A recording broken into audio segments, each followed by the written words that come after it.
Lovely wuggly bendy friendies. It is a good day to play DC Dual Force all day. Now, I have some good news and bad news. Let's start with the bad news.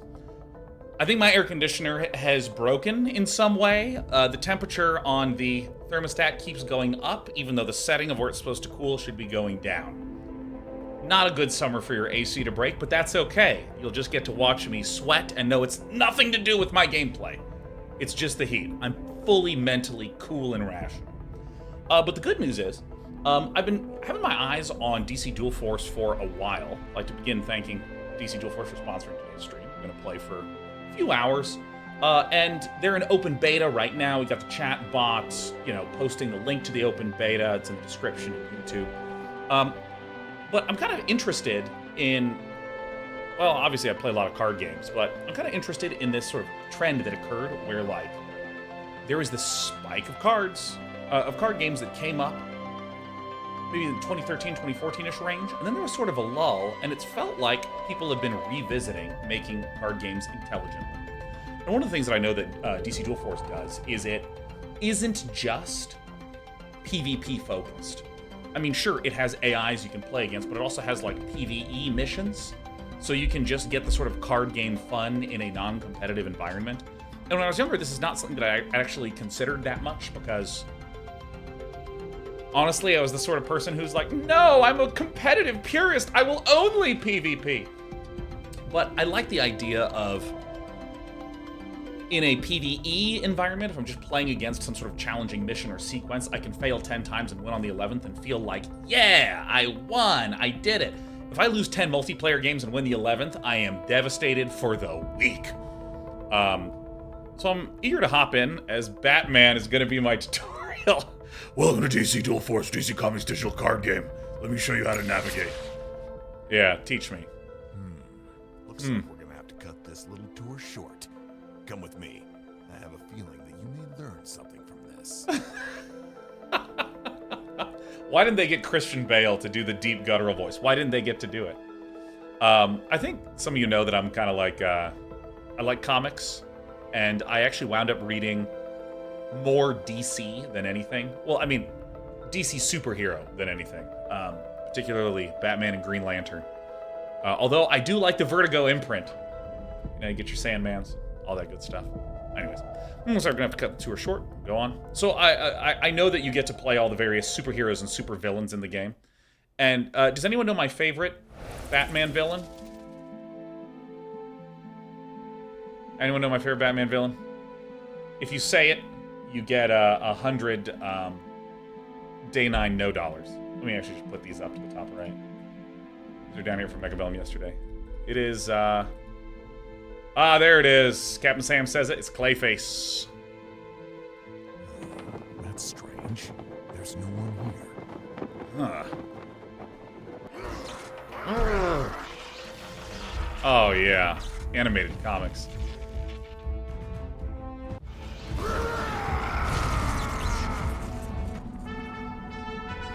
Please wait, please. Why is Clayface your favorite? Due to the 2 episodes in Batman the Animated Series called Feet of Clay.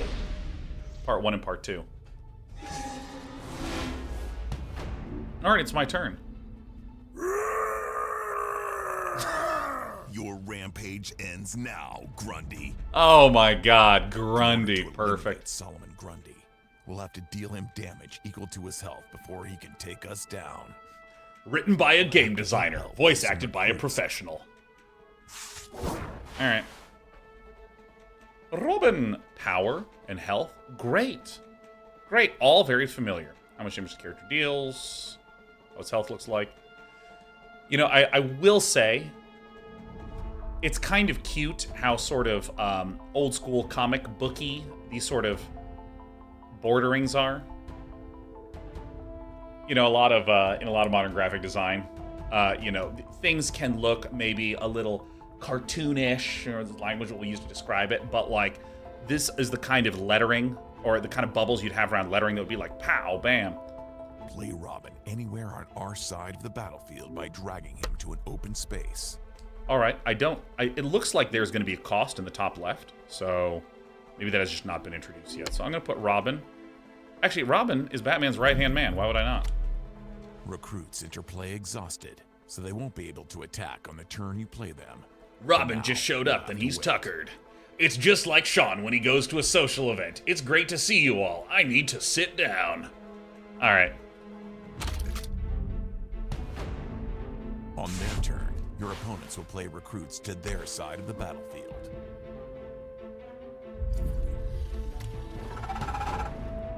Robin is ready to attack. Drag him to attack Man-Bat or Solomon Grundy directly. Now, I assume... Oh, so perhaps Batman is actually like my hero character, and Robin is like my minion. I mean, that makes sense if you read the comics. That's literally how Batman describes it at all points in time. So Alfred refers to Robin, too, so... Yeah, because I know that, like, a lot of earlier card games just had the player has some amount of health, and you can attack their units, or you can attack the player. And I know a lot of more recent card games have made the player an actual entity. So, like, I am Batman. All right, I'm just going to hit Man-Bat. Great job. Now let's give Robin some backup by playing Batgirl. All right, and they trade damage. You know, it's funny, trading damage... Like, when I was in the 90s, like, early 2000s, that confused people. You had to, like, deliberately explain that. And I think that, like, no one needs that explanation anymore. Solomon Grundy, for Monday.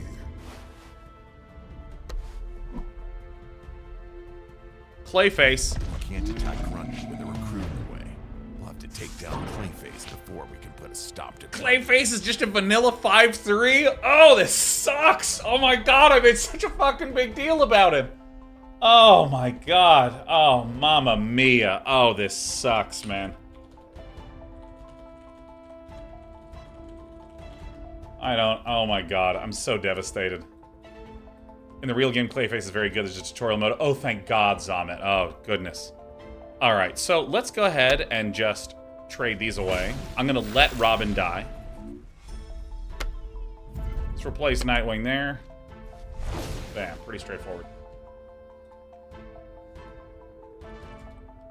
Alright. And Zator.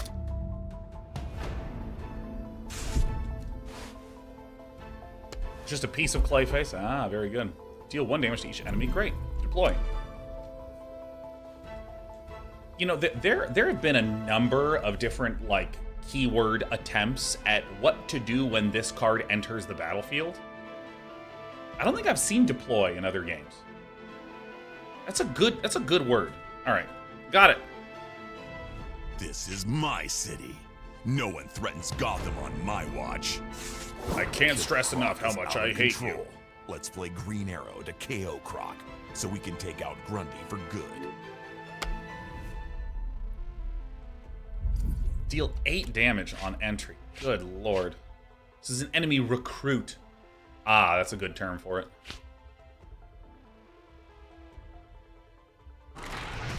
Shatter. Game over, Grundy. Sorry, I was reading chat. Bam, bam. Nice. That was the end of Solomon Grundy. It looks like I'm saying it. I'm next to the chat window. Alright, continue. Please wait.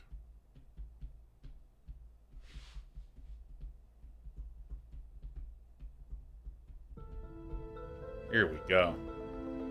King Sasquatch Dave says, oof, this is kind of cringe. No, look, let me tell you something, King Sasquatch Dave. You have not read old school, like, Golden Age, Silver Age comics. That's, like, this is the thing. You've been poisoned by the grittier and darker Batman that shows up every few years. Like, I mean, yeah, a lot of, like, the modern comic aesthetic is that sort of thing.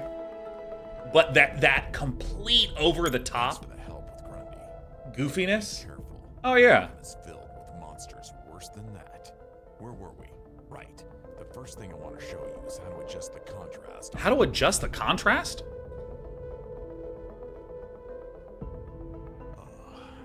Reports are coming in that the Are they talking about Gamma? Luthor have been spotted with a dangerous machine across town. A hero's job is never done. All right, mission 2.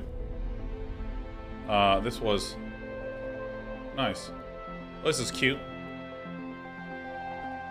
Created to look exactly like the cover of a comic book issue. Perfect. Before we try to take on two powerful villains, it may be a good idea for us to call backup of our own. Stand by while I contact Wonder Woman. Batman is so much quieter than the rest of this game, man. Batman really needs to stop being so reserved and tepid. Dr. Quinzel, at your service. Ah. Harley? No. I don't think you're the kind of... Alright, we're getting all the greatest hits. We got Batman and Harley Quinn. And of course, Clayface. Yeah, I've got it, Babs.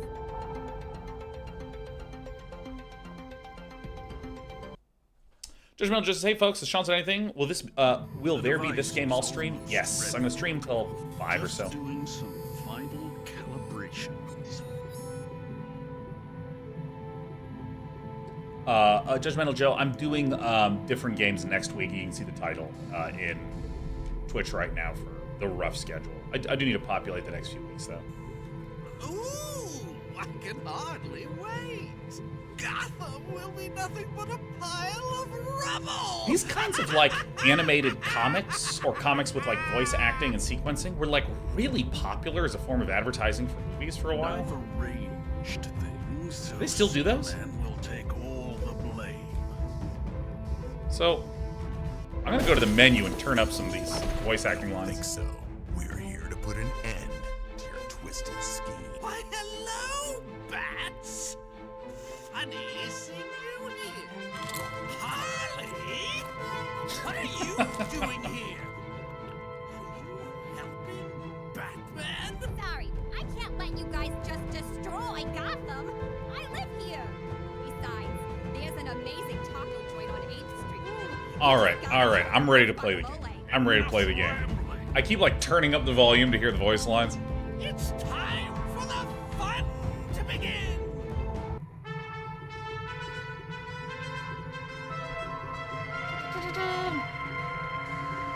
Enough conversation. Because, I mean, like, if you're making a game that is like, okay, we are a DC game and we are a card game, you are appealing to two different kinds of people. Like, categorically. People that might not care much about the DC Joker universe. and Lex Luthor are working together. We'll need to defeat both leaders to Wait, win this battle. what? Luckily, we have backup as well. You have multiple leaders. What? Okay, so you have two categories, right? The people that are into DC that are starting to play this, who want that experience of like DC joy, right? Now, as much of a fan of comics as I am, and as much of DC stuff as I've read, I am as a person, I would consider myself a very hardcore card game player. And it's like your second audience. I appeal to the card game player. So I feel like sometimes you're gonna have situations where there's like comic book sequence introducing some characters. Isn't that fun if you were interested in connecting to those characters because you're a DC fan who's not a card game fan? But right now I'm like, all right, I'm going to play now. Deploy, draw a card. Got it. Each turn, we gain access to resources that we can spend to play cards. Use our bronze resource to play Catwoman. Bronze resource. All right, so I'll play Catwoman. I'm going to play front because I've not played anything in the front yet. We've used all our resources this turn. Robin will have to wait until next turn. So maybe there's a bronze, silver, and gold resource for each leader.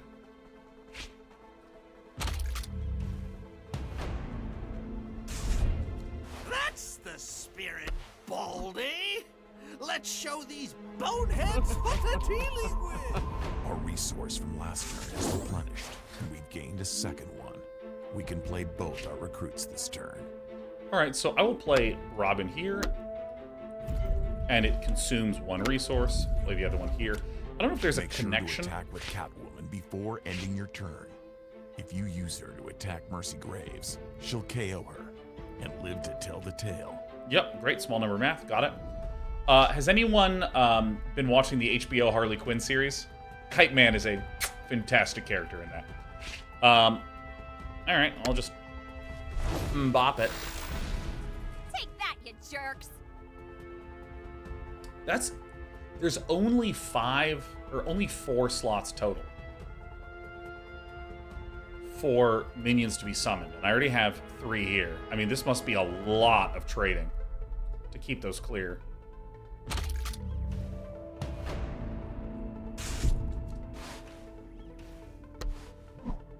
You got any more tricks in that utility belt? Because now would be a good time to use them. One of our resources has been upgraded to silver. We can spend it to play Nightwing. Oh, okay. So if this is, oh god, I can't remember the name of the board game that I played. It was a board game like this where you had like, I'll use the language in this game, where it's like a bronze, silver, and gold currency. Gold could buy anything. It could buy something that cost gold, silver, or bronze. Silver could only buy things that were silver or lower, but it couldn't buy a gold thing, and so on and so forth. All right, so I'll go ahead and trade here. Use my last remaining dregs. Do you want to kill the Joker first or Lex Luthor? I like Joker more, so I'll kill Lex. Hey! You're gonna pay for that. Hey! Are you ready to acknowledge my superior? How smart can you be if you're willing to work with the Joker? Yes, it's Bane. Recruits are not the only cards we have to rely on to win the game. That computer. Actions, unlike recruits, don't get played to the battlefield. Great. But instead, give us a one-time effect to help us win the battle. Nickel Gold says, do the positions matter? I mean, the game is, like, the visual iconography is telling me it matters so much. But I don't know how yet. My assumption is there's a couple board game card games that have this idea of a front line and a back line. You may only attack the front line until it is empty, then you can attack the back line. There's other games that kind of have a specific, there's not a front line, back line, but a card has an identity like taunt, and you must destroy the taunt character before you can hit the other characters, this sort of thing. All right, so I'm going to go ahead and play the back computer. Looks Yeah, like there we've it is. drawn Spend the two entire- bronze cards. Even though we don't have any bronze resources, you can always use a higher tier resource to Yeah. play a lower cost Yep, card. I've played. We can use our silver resource to play either. I've played these games before. All right, so there we go. Let's go ahead and whack a man. Random enemy recruit, great. Perfect. Bye-bye. Attack, attack.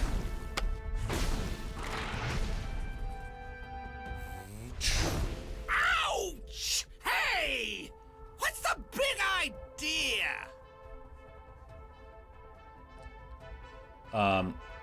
Screwjack says, nice to see a digital TCG actually include a game history at launch. Yeah, like this is quite nice to be able to. Does it let me click or hover? I mean, it's still pretty clear. Cards from the deck. Wow, 33 cards? Wow, decks are bigger than I would have expected. All right, okay. All right, I'm ending the turn. I know I'm taking my sweet time to go through this. I'm going to be playing for a few hours, but Brainiac's forces are overwhelming us. One of our silver resources upgraded to gold. From this point forward, we'll have a silver and a gold resource to use each turn.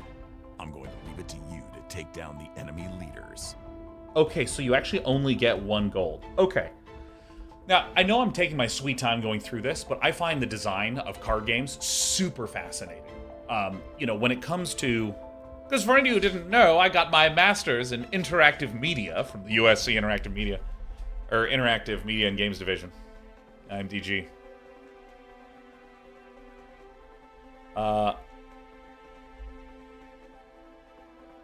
IMGD, there we go. Sorry, I got the acronym wrong and my brain was just itching at me. I was like, something occurred poorly in my brain, and that's what it was. I said it wrong, but I'm trying again.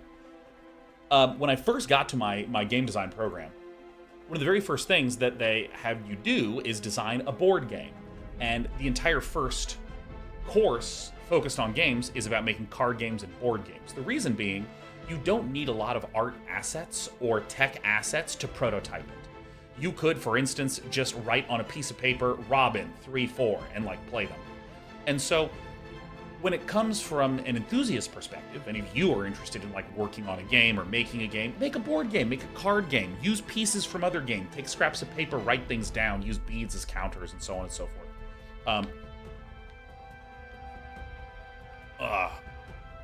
Ow. And also, from a professional perspective, there's a lot of people that have been doing things like, oh, hey, I'm a competitive card game player, and the card game I play, I have some ideas that I think could improve it. Let me just make and release that as a game. And Kickstarter, I think, is it its #1 category still? Is like board games and card games? Because you can do a huge percentage of the design work with like nothing, and then it's just time to go print it. And so, I'm sort of interested in just how much exploration in board games and card games you get in terms of systems. In a lot of digital games, like let's say that you're working on an open world RPG, you're going to have to make just a ton of bodies and faces and sets of armor and weapons and towns and buildings and foliage and rocks. There's all this stuff that needs to be made and needs to be connected and stitched together, and it can feel kind of risky to do large-scale system exploration, because if you had a combat system that worked in the last game you did, or that worked in game X, let's just be 95% that with a 5% twist, and there you go.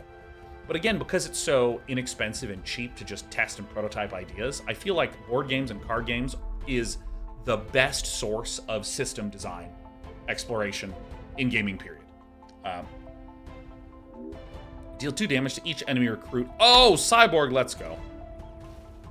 You got here just in time, Cyborg. So let's see, can I KO this guy? No, what does this guy do? He's just a 5-1. All right.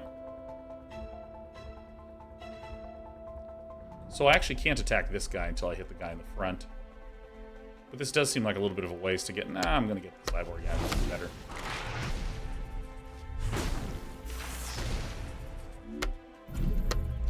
Take that, Joker. Alright.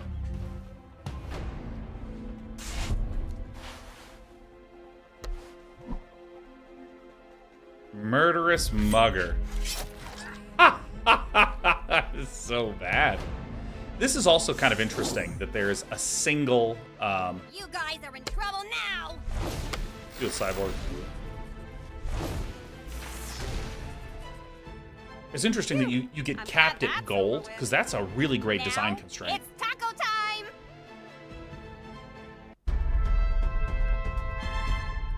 Victory.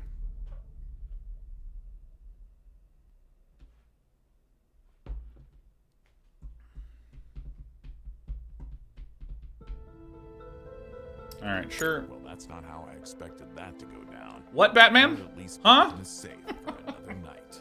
Now, let me show you the 5 best cards in the game. Oh, Batman is so biased.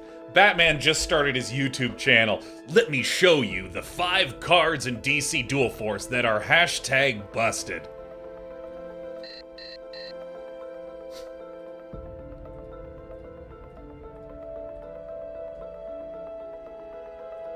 I just received an alert from a friend up north. We should give him some help. Then, maybe he can walk you through this game. Maybe. Dude, can I just say I find it so funny that Batman and Superman team up? Because, like, Hurting a sweet Superman little should plant. win that, right? How pathetic. They will pay for what they have done to you. I can't let you do that.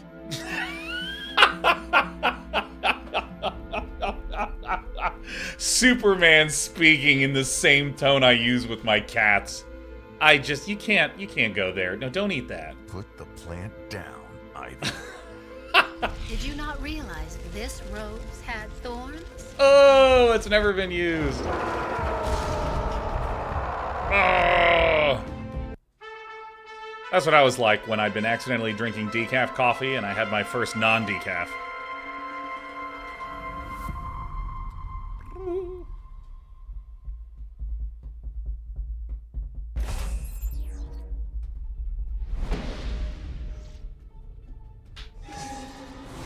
Looks like you're ready to see what a real battle in DC Dual Force is like.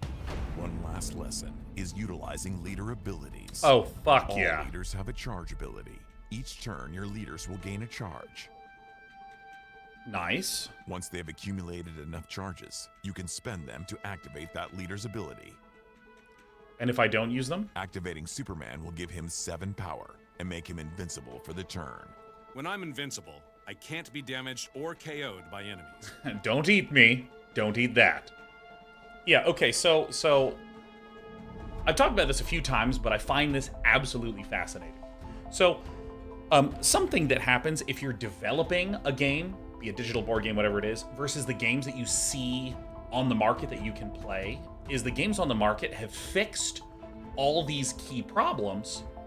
And so if you have just been a consumer of games and never worked on one, you might not even be aware of a certain category of problems that are a real fucking pain in the ass to deal with. And one of my favorite examples of this in strategy games is if you might want the player to do 2 things. So I'll use Dota as the example. I want players to upgrade their abilities and use more abilities. I also want players to buy items and upgrade their items. Now imagine for a moment, in Dota, you only had gold, and you could spend your gold to upgrade an ability or spend your gold to buy an item. You'd wind up with some players that only buy items and never buy abilities, or players that only buy abilities and never buy the other. And a designer might go, you know what, I think that players will have more fun when they can do both. There's more combinations. So you know what we're gonna do? And here's, I think, the key design nugget. If you want a player to do 2 things, make a resource for each thing. And I have seen a mechanic in games that say, oh yeah, your hero has a superpower, and, you know, it might cost 1 gold mana to use. And you have another hero that has maybe a silver resource cost. And then what happens? The player spends their resources each turn, 1 gold doing the first hero's abilities, 1 silver doing the other hero's abilities. Again and again and again and again. And you know what happens? That player never plays any cards. Now, it could be the case that this is successful at winning. It could be the case that there are people that like this style of play. But a designer might go, dude, you know what? Let's just create a different resource. Let's just create charge that works on the superheroes. And then maybe if someone wants to be a superhero-focused kind of person, or I should say a leader-focused person rather than having recruits battle, well, let's create recruits that give more pips of power to the heroes. So suddenly you are getting the upside benefit of someone who just wants to focus on using their leaders without the downside of, oh, then people will only do this or that. Or worse, if you gave Superman a super badass ability that cost currency, you know, you might just have someone that plays the cards and then Superman just sits there doing nothing. I think that's very good. Andy, perfect. Happy 102 months in a row. So make sure to investigate each one, including our enemies, to see what they're capable of. All right, Batman gets +3 this turn. Seek 1 of 2 gadgets. All right, Big Barda. Themysciran Minotaur. Themysciran. Themysciran? Themysciran? Something like that? All right. Your friendly recruit +3/+3. I only have the single one. All right, so play the Minotaur in front. Summon 2 Savage Vines. Do I get to see what Savage Vines are? After enemy leader is KO'd, charge Doomsday twice. Nice. Really nice. Oh, superb. 24 and 20? Oh, dude, fuck yeah. All right. Themysciran?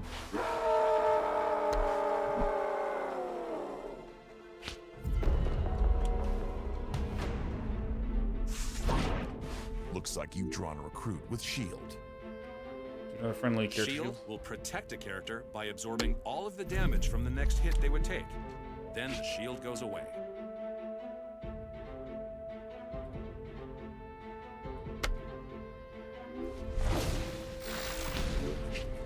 So I have 1 left over, and there's no reason not to use this. I assume that the light glow. I'm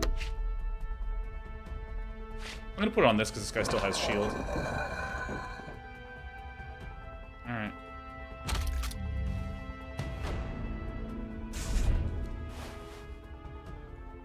Isn't nature wonderful? Ivy's vines have a special ability. Oh. Zoom in on them to read. Okay. Wow, that's insane.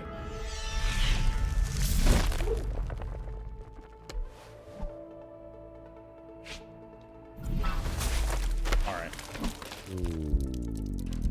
Traumatized. Alright, they did it on my dog. I'm ready to use my charge ability. Oh, this is cute.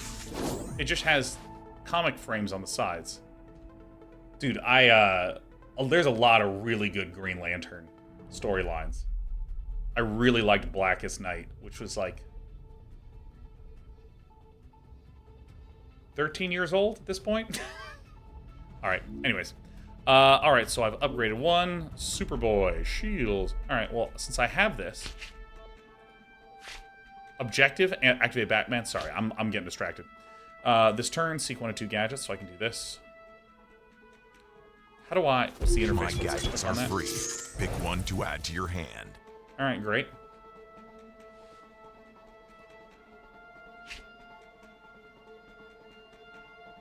Do 1 damage to an enemy recruit. Give an enemy recruit less damage. All right, so I think that I will just give an enemy recruit -2 damage. In addition to the gadget, I can also attack this turn. Ah, just like I our see. recruits. The empty symbol in the top left means that you just doesn't have any cost. Okay. Get him, Batman. You monsters. Have you no shame? So I think that what I'm going to do is I'm actually going to destroy it. I'm going to try to go for Doomsday to get him before he hits 4. Ah! Ah!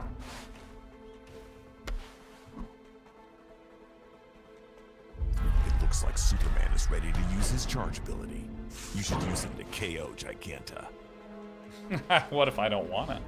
So I just want to make sure I understand this interface. If I click here, it doesn't do anything, but if I click on that, great, so there's the button. I'll handle this one. Stand back, I'm literally invincible. Nice job getting +2 damage, Batman. Seriously, pathetic. Oh, +3? Alright, whatever. I deal 3 damage to an enemy recruit and draw a card. Draw 2 cards. Huh. So I don't really have a unit that I can play at this point. Do another friendly recruit +1/+1. I kind of don't want to play any because I'm going to be out of slots.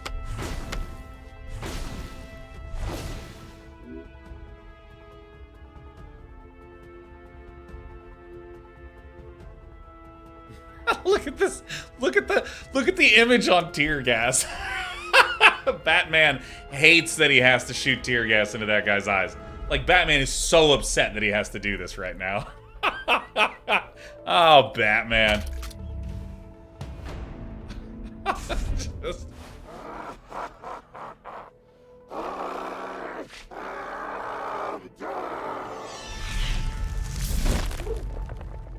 All right, some more vines.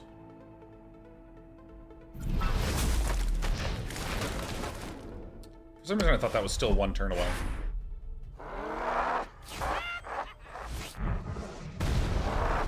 Ooh, how deadly.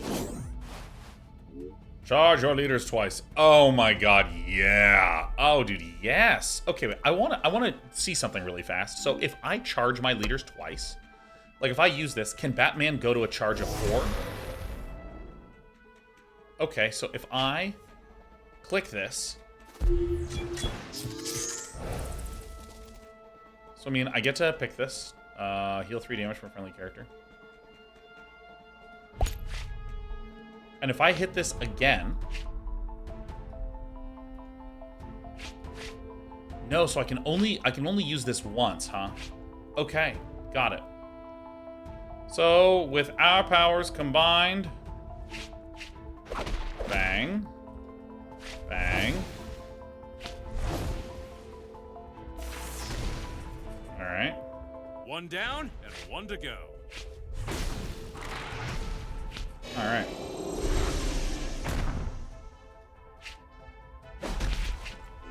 That's it. Your compost. Let me heal this for free.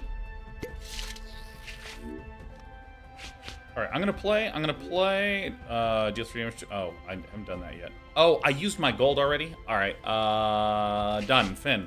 End. Really want to get Big Barda down. Jofu says, your compost is my new go-to insult. Yeah, compost. Alright. Could not have done it better myself.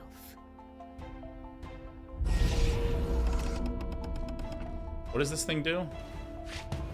The enemy leader loses a charge. Nice! That recruit has a new ability called Hunter. The Hunter ability allows recruits to attack any enemy, even if they're being protected by a front row recruit. Hey, open beta. I feel like this is gonna get replaced. Brackets with caps lock. Alright, grapnel gun, why not?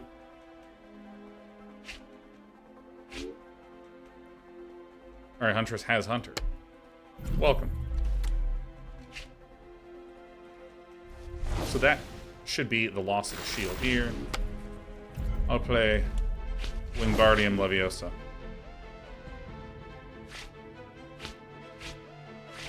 Get him, Batman.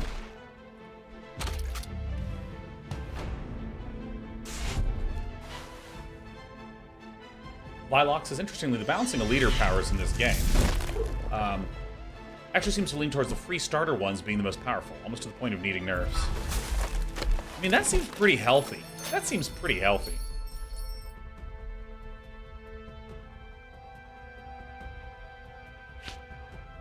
Punch. Jewelry. Giganta. Alright, nice. So let's see. Hunter, deploy, draw a card. So, I can attack this directly, right? I can just hit that. Cool. Let's see what else I have. Enemy recruit. Deal 3 damage to an enemy recruit and draw a card. Create a gadget. Give things a buff.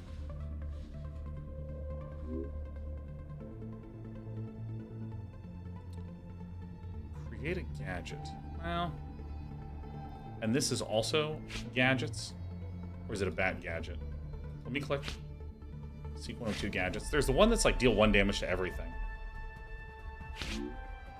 Alright, so here's what I'm going to do. I'm going to pop this guy. I'm going to lose my dog. Devastating, I know. And then I'm going to... Where's the one that gives me a gadget? Alright, I'm going to play Bluebird, see if I can get the deal 1 damage to everything gadget.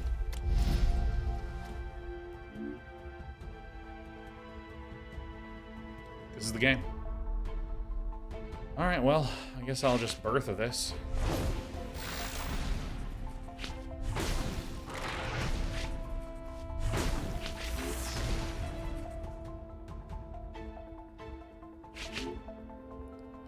So wait, I can play on top of things? What happens if I do that? Yeah. I just replace them? Oh. Wow. Oh. Oh. Oh. Okay.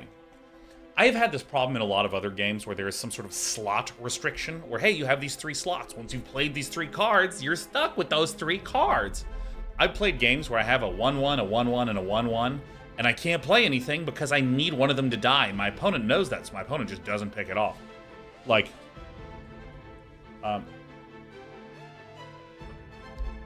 yeah, no, that's better. And I also, some people are saying I missed lethal. Can you, because I was working on the assumption that I couldn't attack the back until I attacked the front, and no one ever told me that. I just decided that all by myself.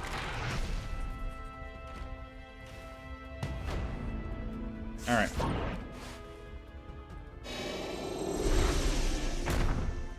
All right.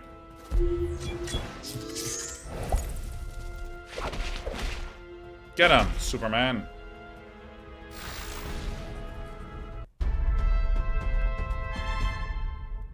Runners with crosshairs can attack the back row. So I knew that, and my opponent was at 9, but I thought I needed to kill the other 3 in the front before I could attack the back. I'm going to start experimenting with that a little bit.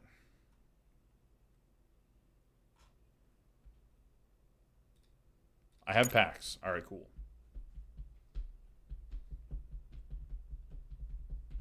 Welcome to DC Dual Force. Oh, front row only protects what is directly behind. This is the main menu. Let me give you some dual coins. These coins can be used to purchase new card packs and Nice. enter certain game modes. Nice, nice, nice, nice. Really nice. Okay. Let's use them to buy a card pack. Press the store button when you're ready. Here's how you spend This is dollars. the store. Here, you can browse through all the card packs, cosmetics, and other goods available for purchase. All right, right there, Despy. That's it. Right on camera. You can see how Please. many dual coins and gems you have to spend here. This little leg. High five. See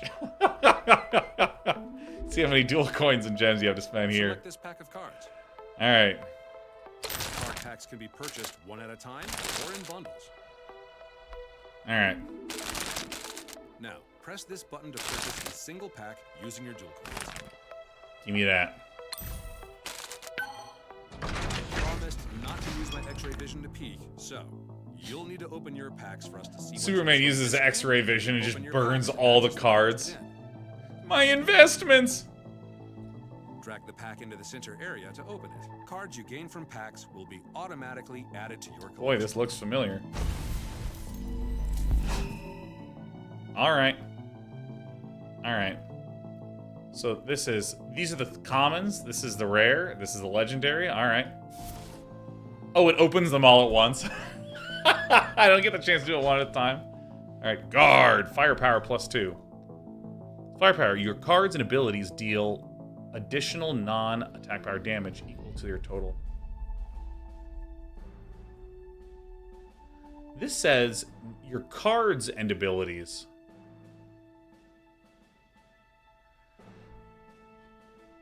I see. So this is like if I said deal 1 damage to an enemy recruit. If I had firepower 2, it would deal 3 damage to enemy recruit. But if I have a 2/3, it still is a 2/3.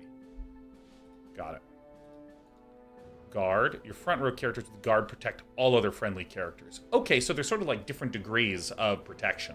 Where guard, you just have to attack something in the front with guard. So if I'm like middle with guard, and I have a dude on left and right, you just have to attack the guard thing before you can even hit left and right.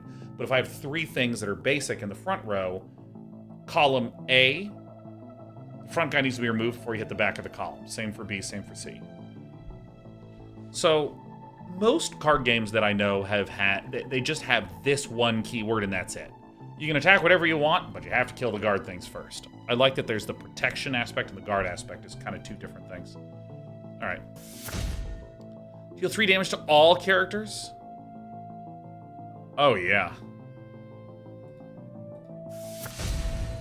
The Flash. Speed.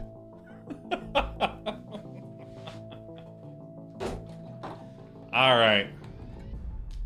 Not haste or charge, but speed. All right. Guess that makes sense. We'd be able to attack on the turns deployed. Invincible. Can't be damaged or KO'd. Wait. What? Oh, it's invincible on your turn. After you play an energy card, ready the Flash. Okay. Okay. So, ready probably means you can attack again.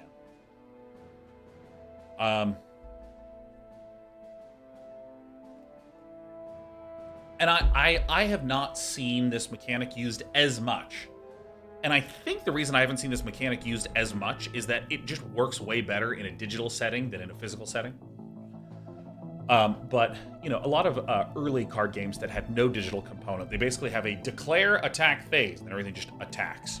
A lot of early physical card games didn't have the you can attack whoever you want in any situation at any time, because it's just impossible to track. But in a digital setting, it'd be great to play the Flash, attack. Play another card, attack. Play another card, attack. Like, it becomes way easier to track. You have various visuals that you can do. Alright, I'm gonna keep opening packs. Everything is common. Hurl into the stratosphere. A common move. Put an enemy recruit into your opponent's deck. Yo, that's insanely good. Oh, it is a gold cost. Charge your leaders twice. Great.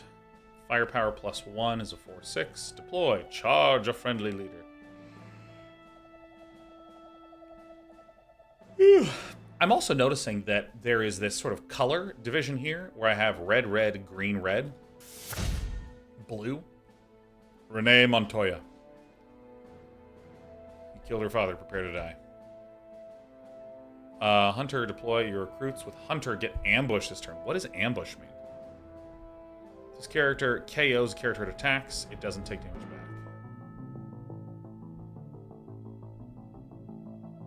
Ah. You can attack hidden and protected characters. Uh-oh, uh-oh, uh-oh, uh-oh.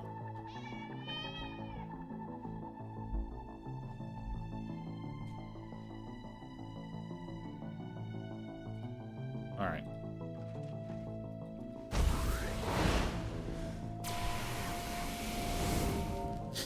Superman. Oh, oh, oh, yeah. Parting shot. Summon Solomon Grundy without this ability and ready him.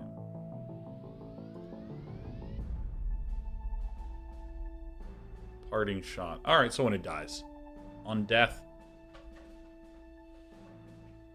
Okay, so that's actually kind of neat that I can, like, have Solomon Grundy. I can attack as a 5/2, kill something, lose Solomon Grundy, it immediately respawns, and then it can attack again. Nice. Fire 3 shots to deal 1 damage to random enemies. Okay. Martian Manhunter. What's Aura? Next time this character would be affected by an enemy's ability or action. It isn't. Oh! Is attacking an action? So if I, like, attack Martian Manhunter, does it just, like, remove it? No. Okay. So it's sort of like if shield is block and attack, aura is block, like, non-attacks, like block spells, as it were. Also, Waffle House Cops just finished taking the bar exam yesterday. Just want to say thank you, because your streams helped keep me sane while I was studying. Well, hey, dude. Congrats on grinding through it. I mean, the bar exam is no joke. That sounds exhausting.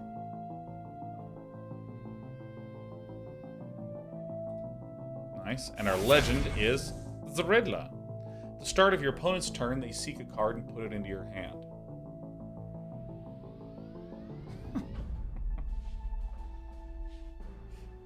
This is kind of cute. So I have a little tiny baby, but, like, you choose stuff and you give me more cards. The mana in this game seems super restrictive because it's 2 cards a turn. And yes, there are some free cards that can be added in, but by and large, it's just 2 main cards a turn. I don't think I've actually played a lot of card games like that. Hidden. Can't be the target of enemy attacks, actions, or abilities, and doesn't protect other characters. Hidden is removed at the start of your next turn. Okay, so if I play Nightshade, Nightshade is basically there, not doing anything, and then next turn it's just a good all 3/2. Alright. Give enemy leaders a little bit of weakness. Give your leaders a little bit of strength. There's an enemy anarchy or tyranny leader. Alright, I mean, just more stuff. Whoa! Green ramp, anyone? Now, I'm curious what this means. Let's say, so, mechanics question. Ah! If I have,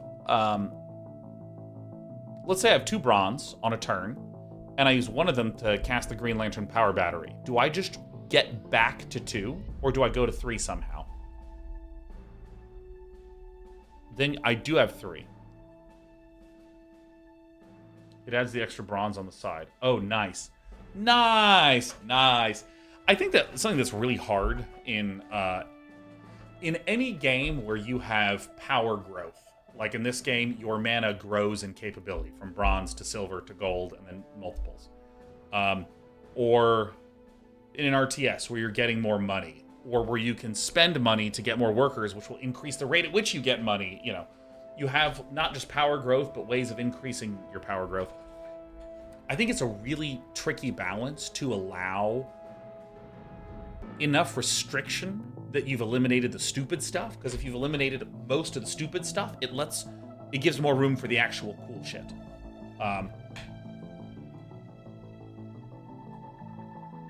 So you want enough restriction that you can have a nice, reasonable collection of fair gameplay, but you do want some broken stuff. You want to have that feeling of being a little naughty, right? Like the idea of if in my opening hand I had double Green Lantern power battery, that'd be so fun to have like 4 bronze on turn 1 and be like,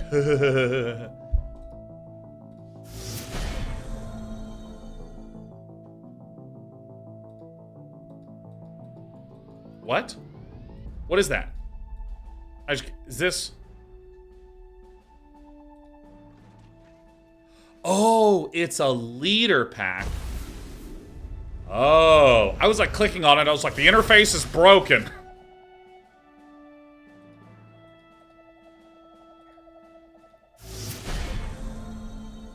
All right, I get Doomsday. So I get 2 packs. I get a Giganta.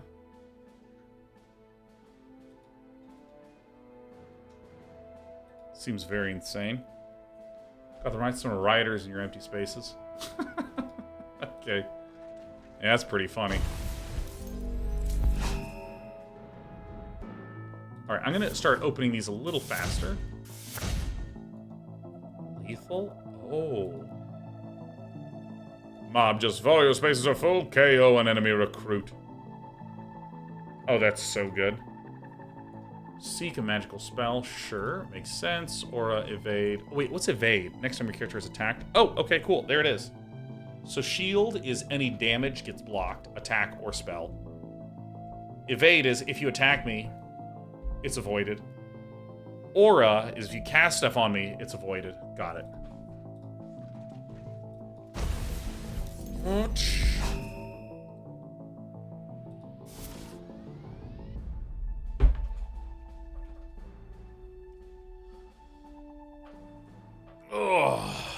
Brainiac drone, parting shot, draw a card. Oh, this is interesting. So I can kind of jam this in front as like a sort of protector redraw type thing. Doesn't use any mana, thins the deck. Might be useful if I have like power card and Brainiac drone in front of it. Seek Green Lantern and give them +2/+2. The ring chooses. Brightest day and blackest night. Look into your deck tonight. All right. When your turn ends, this ability activates. Create a magical spell in your hand. Magical spell, is that a keyword? Is that like a specific seed?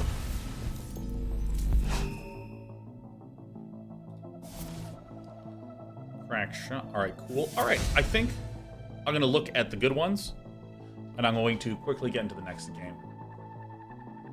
You may pay this much to summon a construct kaiju, sacrifice it. Kyle Rayner leaves the battlefield.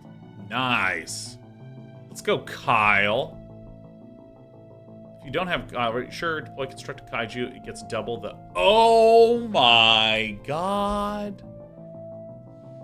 Oh my god. Does this game have a stack? Because, I mean, like, I assume that... Well, I mean, there was literally a way to give it +2/+2, because there was the card that said, seek a Green Lantern in your deck, give it +2/+2, put it into your hand. But, like, I don't think this would even work in a traditional stack. Whatever.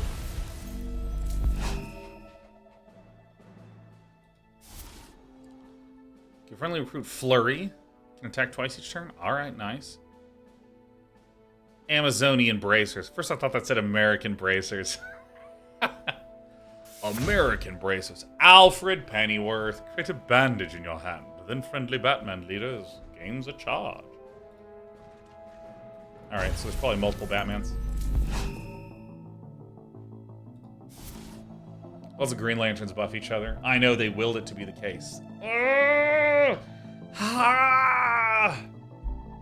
If you've never read Green Lantern, that's basically how they fight. Because green is the color of will, okay? Green is it's about how much willpower you have.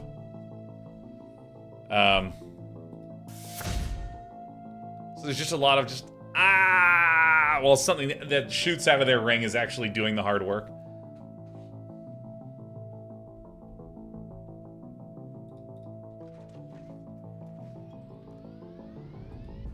Get more packs, open packs.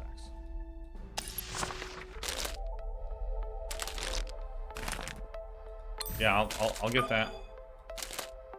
Jump to the pack screen, confirm.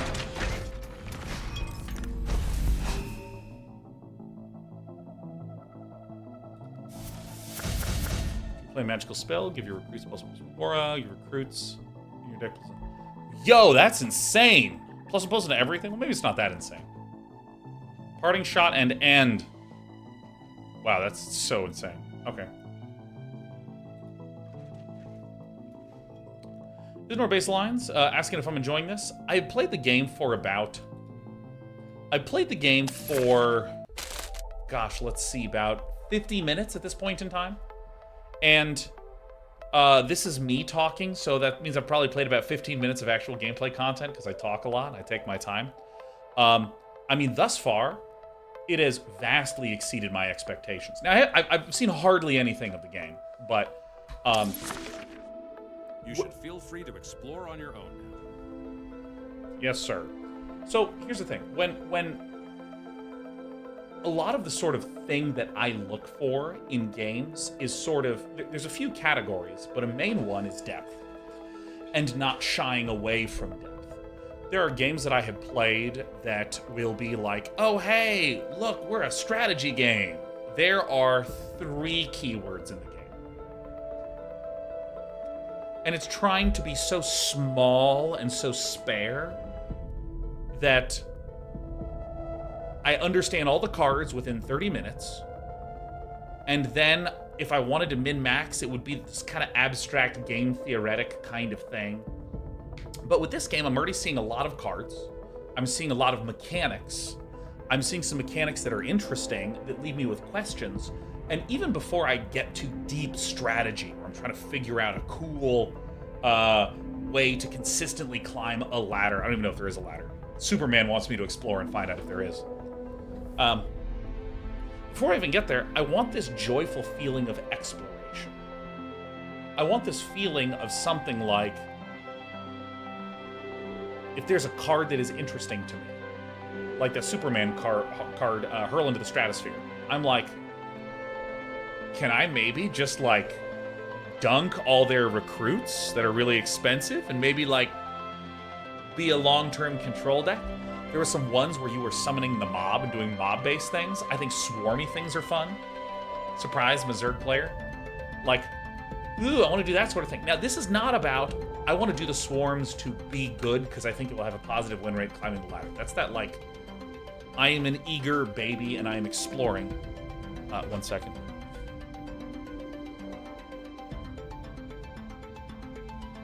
Yeah, before I even get to that sort of complex stuff, oh, it would be really sweet if I could just, like, summon a big mob and try to, like, blow stuff up. Wouldn't that be kind of fun? Let's try to do this. Yeah. I think in terms of some of the things that I have felt on the negative side, I think that the UI UX has some small bits of lag. Small bits of, like, I go drag, drag, drag. And it like, hits, and then there's a beat, and then the next thing hits. I'm the sort of person that I really want it to be, like, super snappy and smooth. If you want to look at the cards you've collected, or modify one of your decks, you can go into your collection here. I'll leave it up to you. Goodbye for now, and good luck to you. I'm gonna immediately just hit play and start playing with some decks. Deadly Divas first? Sure. Player versus AI mode. Unranked? There's no ranked? Okay. Sure. So, since I'm going to play this, let's actually go back and look at what is in that deck. Hey there, it's your buddy Vic. You probably know me as Cyborg. You're not my buddy, and please unfriend me on Facebook.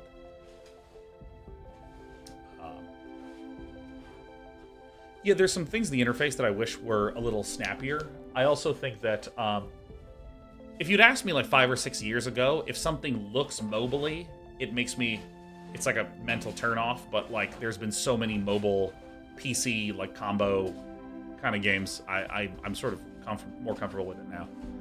But I think that some of the UI UX is a little loud.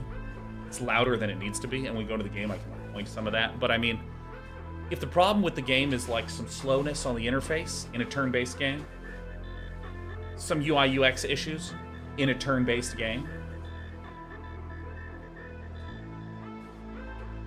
it's fine. I mean, technically they're in open beta, and some games are just like, we're in open beta. We're done.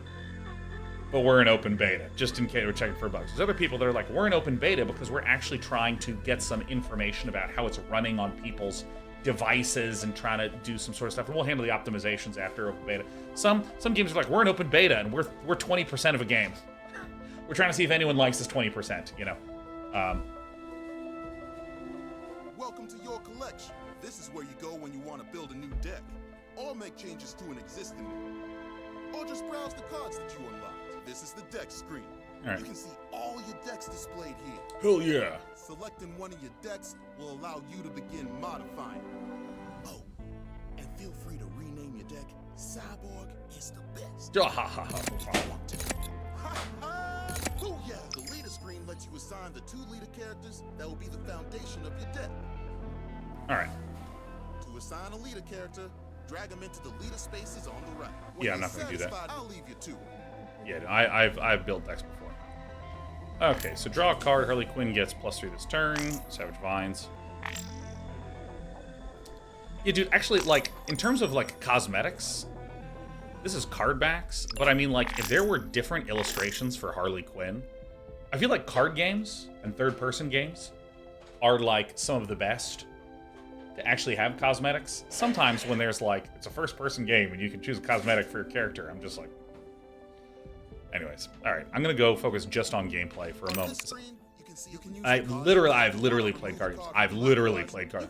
I've literally Cyborg. Please, Cyborg. I've literally played these games. Cyborg. Okay, Mugger. Hey, Victor Zaz.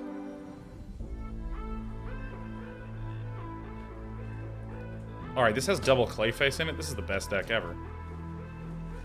So after you deploy another Arkham inmate, Clayface gets +2/+1.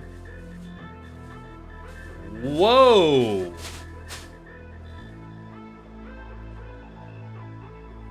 So I see a Murderous Mugger has no cost. That's why it is potentially good. So this looks like a very swarmy deck. Oh my god, it's a classic aggro list.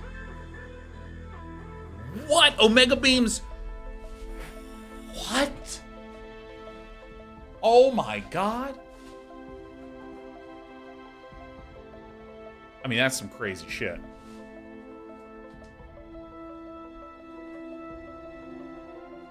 What is Adrenaline?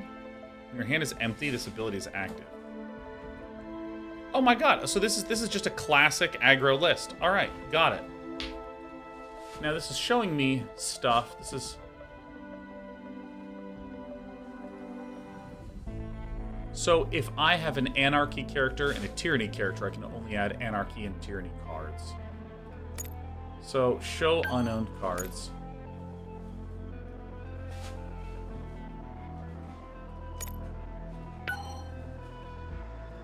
So why?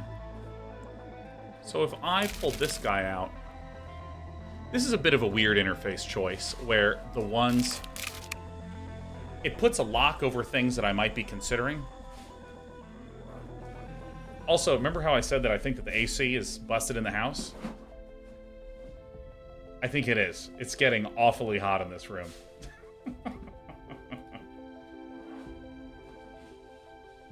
Alright. Alright, so let's see. You're summoning riders in your empty space. Alright, so here's what I'm gonna do. I'm gonna remove this to see what I do own. If your spaces are full, KO an enemy recruit.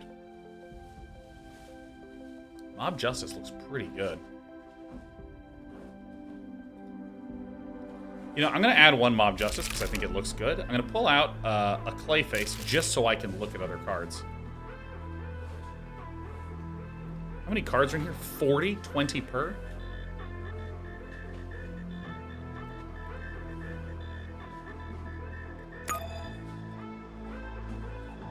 Alright, so I actually don't have that many new cards. Firepower, +2. Alright, you know what? Here's what I'm gonna do. I'm literally gonna remove Mob Justice. Where's Mob Justice? Mob Justice is a bronze. That does seem pretty good. Alright, so here's gonna be my deck.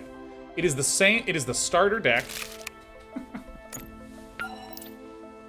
of Deadly Divas with one Mob Justice put in. There it is. No, we're gonna do Deadly Divas. I'm gonna double click on this to edit. Alright, 20 deck slots, better than most modern games. Unranked. Alright, it is a good day to play.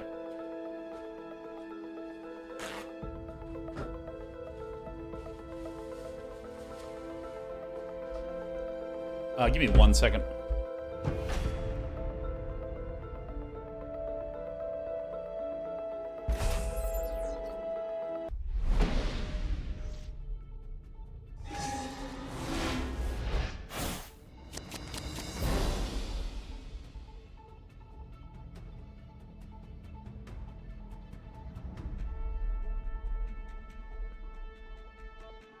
Okay, I have thrilling news.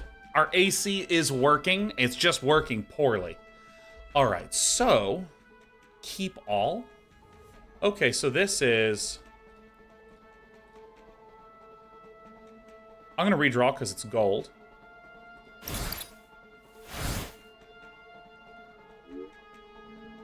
All right, and what is her ability? I didn't look at this beforehand. Draw a card. What? Adrenaline draw card? What? Holy shit, that's really good. I see, so this is another kind of burn card. Nice, okay. So I get a single one, Victor Zaz. I'm gonna put Prometheus right in the front. And I'm gonna end my turn, because I want to play Victor Zaz next, but I want it to be protected by Prometheus. What do we have? This is a removal. Penguin, after an Arkham inmate attacks and KOs an enemy, give your Arkham inmates...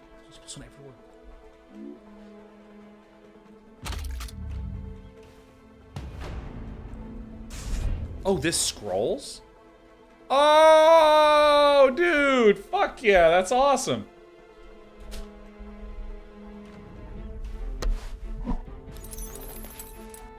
Alright, seek any gadgets. So Batman is the one that's going to fight Wonder Woman. Gives +4 this turn. Gives your recruits +1. Yeah, so going back to the other question, hey, what do I just bluntly think about the game?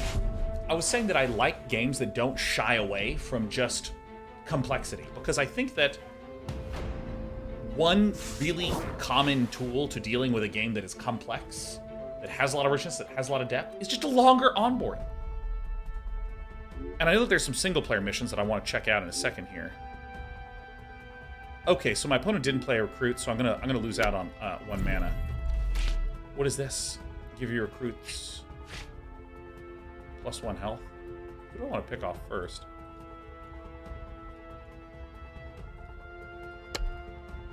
All right.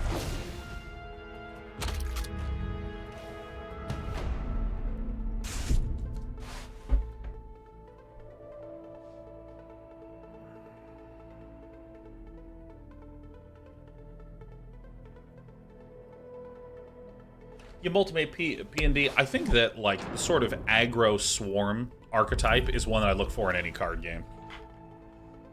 So they cast something that... still have a few tricks up my sleeve. Alright, so now Batman. Nice. So maybe Wonder Woman won't even attack anything. KO an enemy recruit with 5 or more. Okay.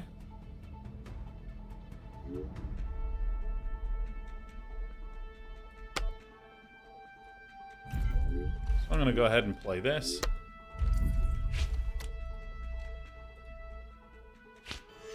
Time to start branching Do I get to choose where it out. gets summoned? No.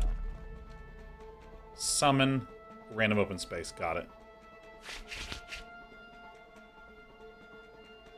Got it.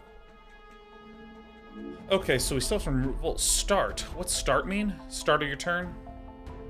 Move an enemy recruit. Alright.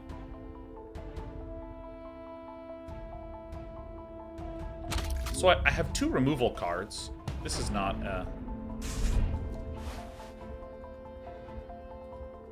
it's just, there's not that many. Okay, I'm sorry. I keep getting distracted. I know that this game has single-player content, which is something that I will check out after this game. I just wanted to go and play a match. I think that one way to deal with complexity is just put on a longer onboarding experience. And I like the fact that this game has clearly not shied away from some really classic, ooh, are we sure we want to put that in design? What if that's too complicated? Having 2 leaders?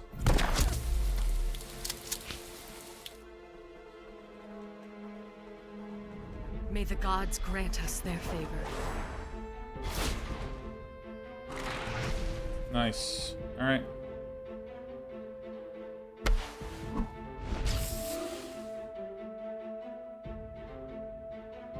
All right, that's fine. Maybe. Might be really terrible news. All right. Yeah, the fact this is a 1-3, I mean, I'm going to be hitting for 3 anyways. Now I can KO this. Guard! Okay, so now what I will do is I will KO an enemy that has a lot of stuff. So there's... Bang! And now here's a test that I wanted to do. Can I hit this? Alright, nice. So, but what I will do is I will use Harley's ability. It gives her 3 attack. I now attack this here. And then this should KO, which should give all these. And then the last thing that I will do is I will play Ocean Master.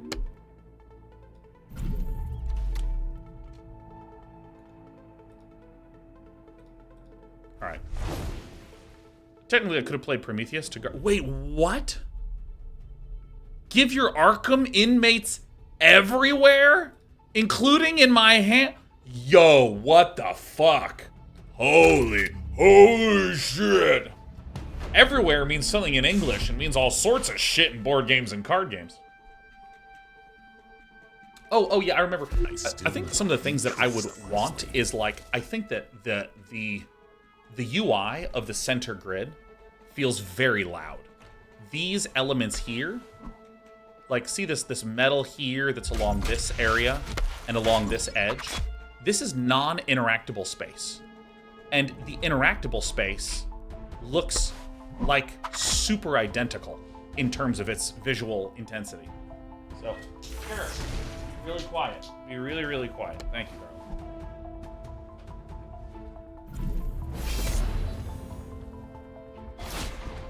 May the gods grant us their favor.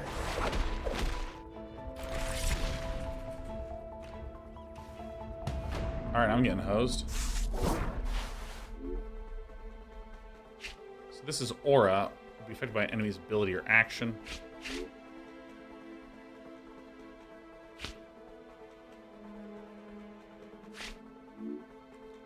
Well, I'm going to go ahead and I'm going to kill this guy regardless. Okay, bye-bye.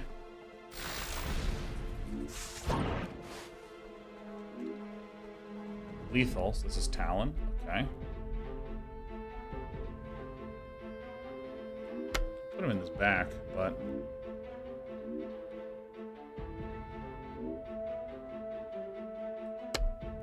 Just gonna put this here. Send this to a random open spot. Man, this is an incredible amount of power that you just get from the hero powers. Alright, attack this. Hero power, attack Batman. Alright, so you can protect things by being in front of them. You can attack things behind them. It's not just you need the entire front line cleared out. Hello, Sheriff.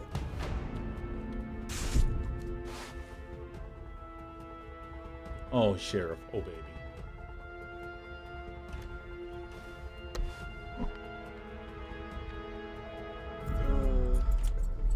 What does this do? Heal 2 damage from each of your characters. Give +2/+2. Okay.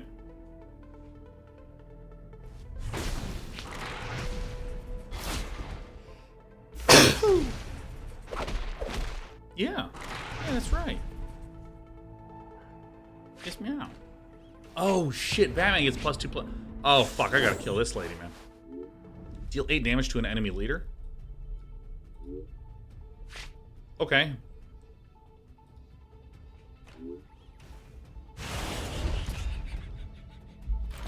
So, mechanics question. Does my opponent...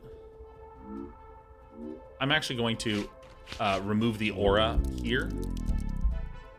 And then I'm going to forget that I can't cast this. That's the order I'm going to do things in. Hi, Sheriff. All right, there you go. Yep, sit on down.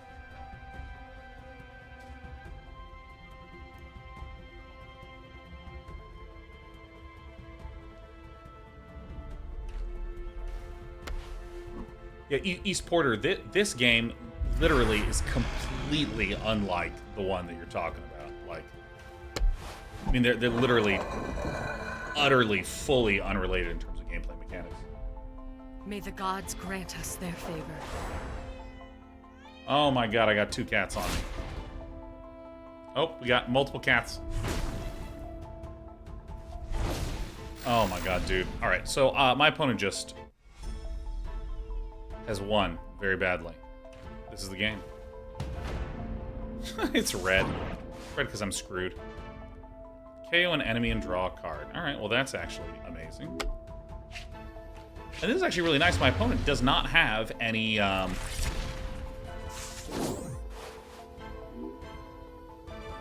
Huh. Gorilla Grodd, huh? So if I actually play this guy here, neither of these can break through. And then I can summon this. Ooh, maybe we're actually... Ooh, we got a chance. Out. Oh, that's right. I can take up that space.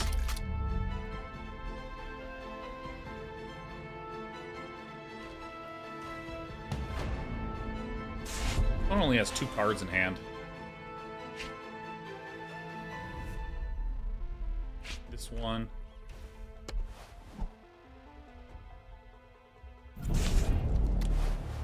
Alright, taking another damage.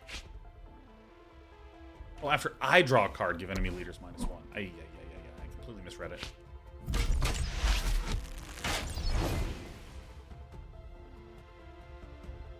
And then, I mean, you can attack there.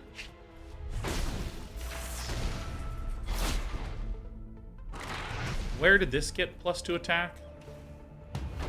Something gave the lady +2 attack. Alright. Get enemy's leader, start, lose 2. Shit. Alright, I'm still gonna keep playing.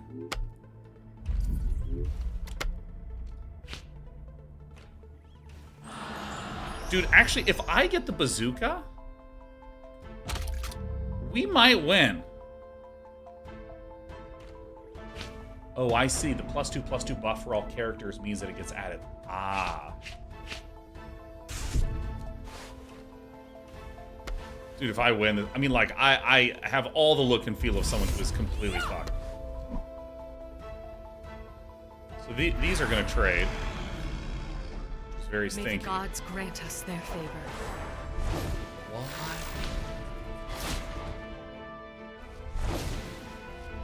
The action is happening a little fast for me to be able to track, and this is not as clear as I would want. Hunter speed adrenaline. Oh, give me a break, dude. Look at this. Watch.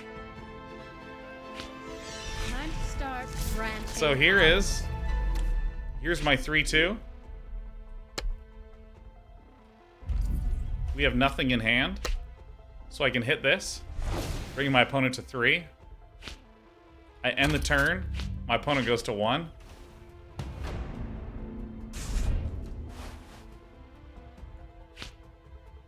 Why did my opponent not go to 1? Why did my opponent not go to 1? Why did my opponent not go to 1? Wasn't it start, lose 2? Wasn't it start, lose 2? Poison Kiss is bugged. All right. Beta. It's in a beta. All right. I said that I was going to do the single player content, but I'm going to play again. Kiss is bugged. Dang it. It works only once. Classic.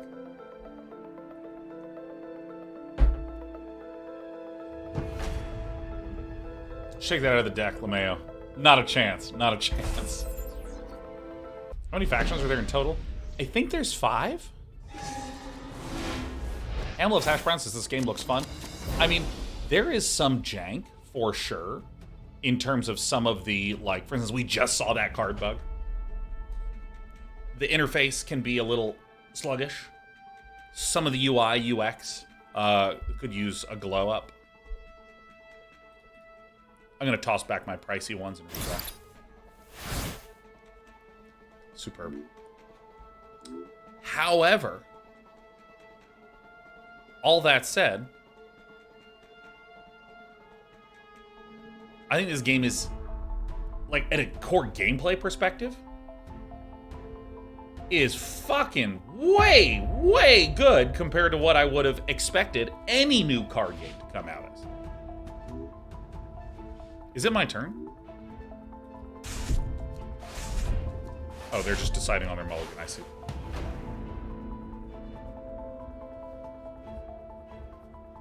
Alright, so let's see here. So I'm going to wait on Talon, I believe. Or I could put Talon in the back.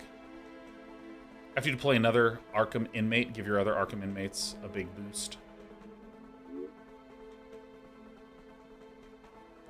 So I'm actually going to put Black Mask in the back.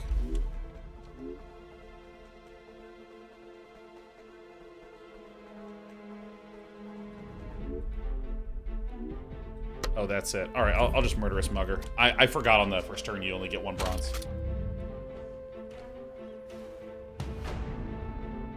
Oh, Violus' development team has history of TCGs and deck builders lost from Cryptozoic. Oh my god, yeah, no, I mean, like, I just see it immediately.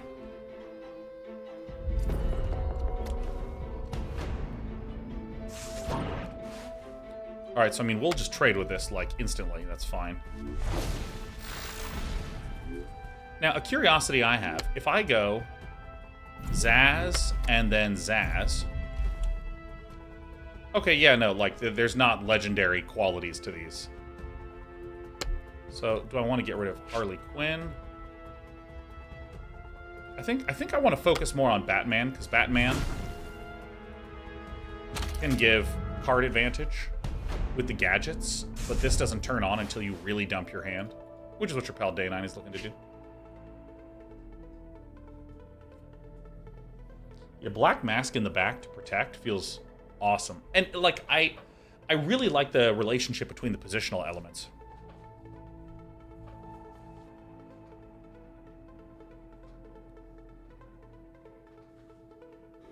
This Harley is all revved up. Nice. Shit, maybe it'll be good to actually go all in on Harley, since she is still have a few tricks 8 so much damage.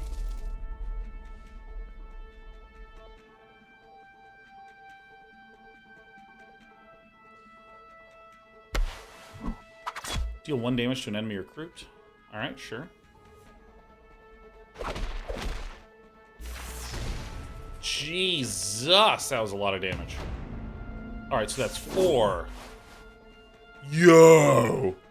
Alright, so I'm going to go ahead and put Talon in the front. I'm a little disappointed that I didn't get a smaller card, because then we would have triggered Harley's good stuff. But let me first do this. Hopefully it gets in front here. Alright, well, I'll go ahead and put this one in the front here. This Harley is all revved up.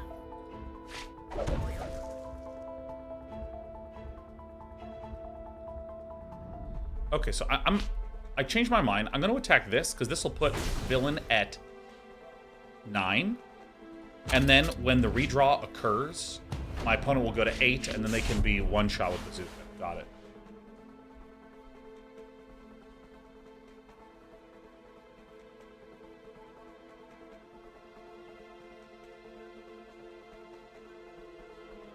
Oh my god, I'm so pleased. Oh my god, I'm so fucking pleased.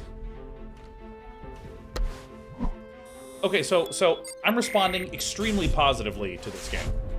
Now, for any of you who are curious, because this is a sponsored stream, I bring this up before that, like, in terms of sponsorships, I'm under no obligation to say anything positive or negative about the game. I mean, hell, we've talked about some of the stuff we don't like of the interface and, you know, so on. Oh, my opponent conceded. I was like, what's that cool card he played that just killed his shit? I hope my opponents keep running that. I'm under no obligation to say anything. I mean, like, they request that I have, like, a chat bot with, like, the link that's there. You know, that sort of thing. But this game is at a core, just at the core, like, essence of, I don't know anything about the strategy. I don't know how many cards there are, this sort of thing. Just in terms of the raw mechanics and gameplay experience of the card, or of the card gameplay, it's very different from a lot of the card games that I have played before. Or actually, how do I want to describe that? With a lot of games,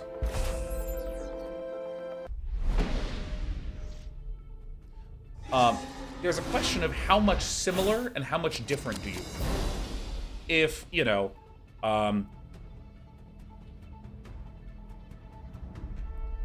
remember when Warcraft 2 came out. Damn, I'm dating myself. When Warcraft 2 came out, a bunch of people went, oh, let's make an RTS like Warcraft 2. And I mean, the game was like 95% the exact same, with like one small difference here, one small difference there. It's too similar. And let me just briefly look at this. That one's good. This card sucks. All right, I didn't mulligan in time. All right, I'm really bad.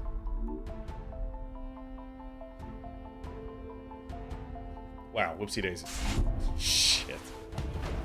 All right, how embarrassing. All right, I'm gonna put this guy in front. Like, it was 95% the same. But like, if you said to yourself, oh, whoa, I want to do something crazy different. So where it was only 10% similar to like Warcraft 2, you might lose out on a ton of the fun.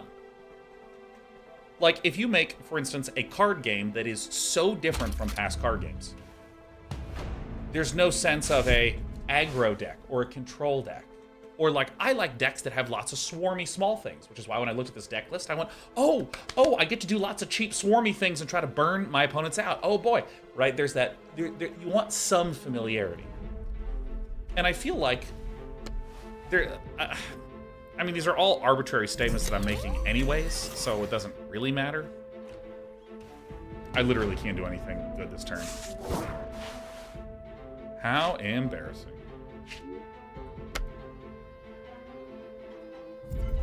I messed up my mulliganing because I was too excitedly talking about stuff. This guy has fucking guard. Alright, I'm just gonna pass the turn.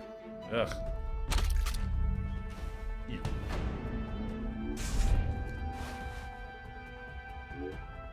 I'm gonna hold back Penguin for a bit.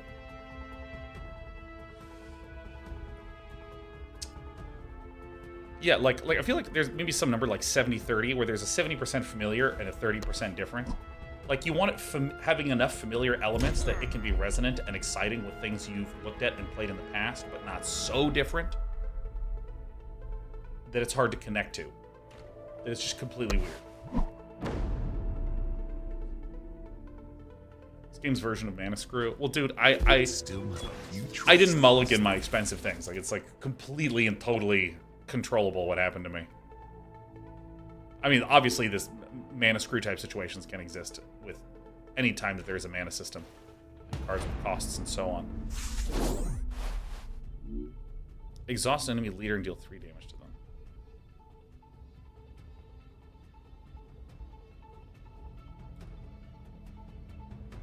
Okay, well that's actually pretty good.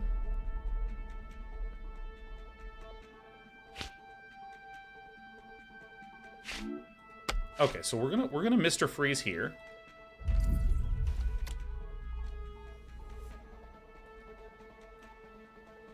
We're gonna exhaust Superman, so Superman will not be able to attack next turn.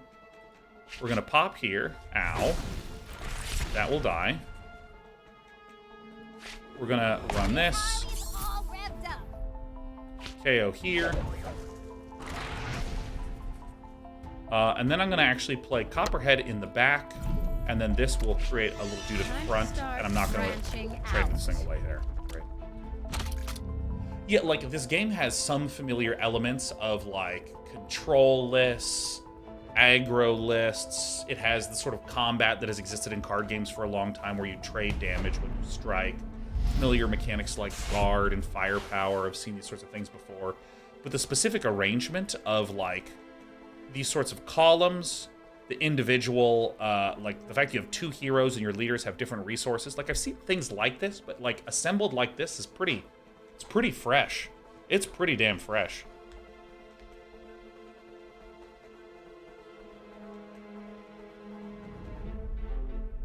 See, now with this sort of situation, I have some cheap dudes that I can use to bop this. And then I can plausibly break through with Copperhead and deal a lot of damage here. I'm kind of trying to save. Oh, and I have Mob Justice. Fuck yeah. Batman gets ambushed. I'll never stop fighting. Jesus.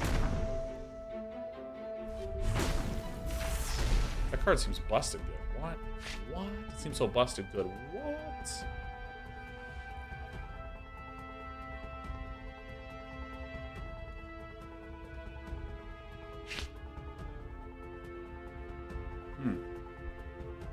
Yeah, it's do well force because you have two. You have dual leaders.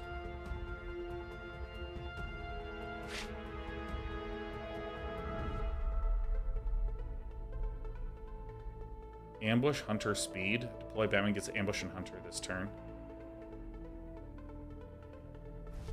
Batman seems like very strong. Oh, Batman cannot be included in deck. He is generated from a card. He had to spend a bronze in the previous turn to exhaust his own unit to create that plus card. Alright. I was looking at this and I was like, well, this isn't very fair. I don't like how this feels. It doesn't feel very fair.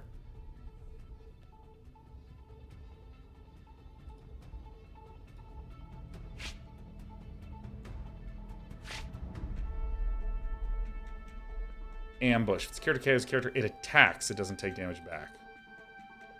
So I can't attack this because this has guard up, right?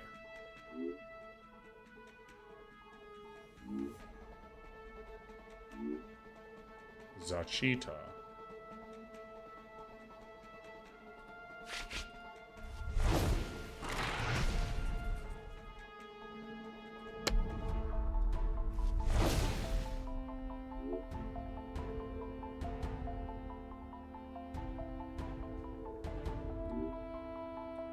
Dude, I think I actually just play this anyways. Because I really want to start getting any chance to be able to cast Mob Justice, which seems like it's trash for me right now. Missed on the Penguin buffs. When? Because I know that this buff exists, but the problem is that I was trying to wait for a turn where I wouldn't play it and have it immediately die. Because Batman, if it has 2 charge, can get 3 attack and just kill it right away. A lot of these things that I was playing, like Cheetah's not an Arkham inmate, Copperhead is an Arkham inmate, and so I had the choice to play Cheetah on that particular turn. So I shrugged shoulders and went with it. Dude, Nightmare Nurse, fuck.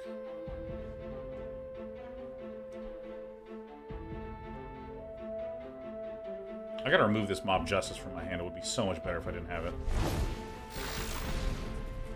Or if I had it and I had more free cards.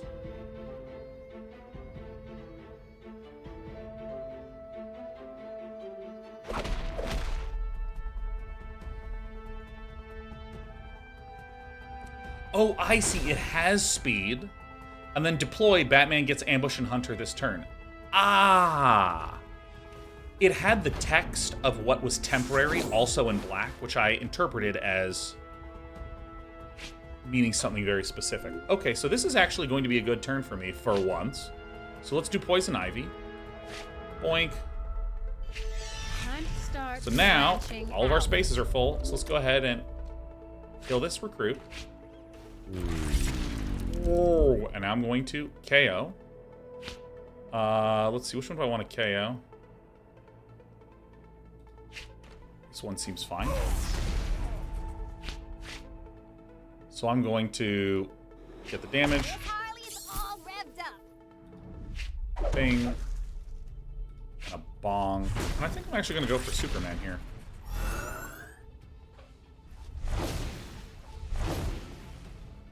Is this a situation where you'd want the temporary ability text to be a different color font or something? Oh yeah, absolutely. Amazo, hey, it's me. This seems like a card that I would actually want to cut from this kind of deck. Yeah, this seems like really too expensive for what we're trying to do. That's how I see myself, by the way. This is me being like, oh yeah, I want to be a better gamer. It's great. Shield guard.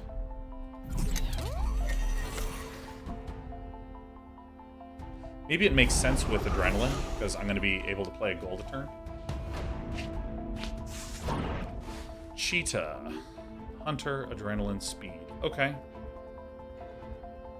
It has Shield and Guard. Okay, so we should probably sack this to pop it. Bang. And so now I want to pop this. Bang. I'm going to go ahead and... Yeah, so I can now kill Superman, which is terrific, because I was trying to kill Superman the turn before. I'll play Amazo, I guess, here, because why not?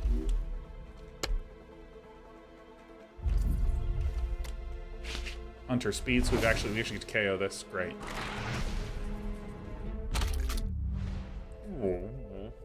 Hey, all, we winning? Oh, yeah, actually, this time, it looks like we are definitely winning.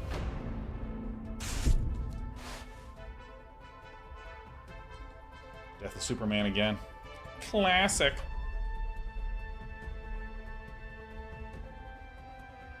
Where do you see the card cost? It's the sigil that's in the top left. So this says that this costs 1 bronze mana. Dude, Harley, Adrenaline, draw a card. Yeah, I think we need some... Return all recruits to hands. It's fine, I don't give a damn. I still have a few tricks up my sleeve. Harley's looking a little fragile right now. She has a probability of death here.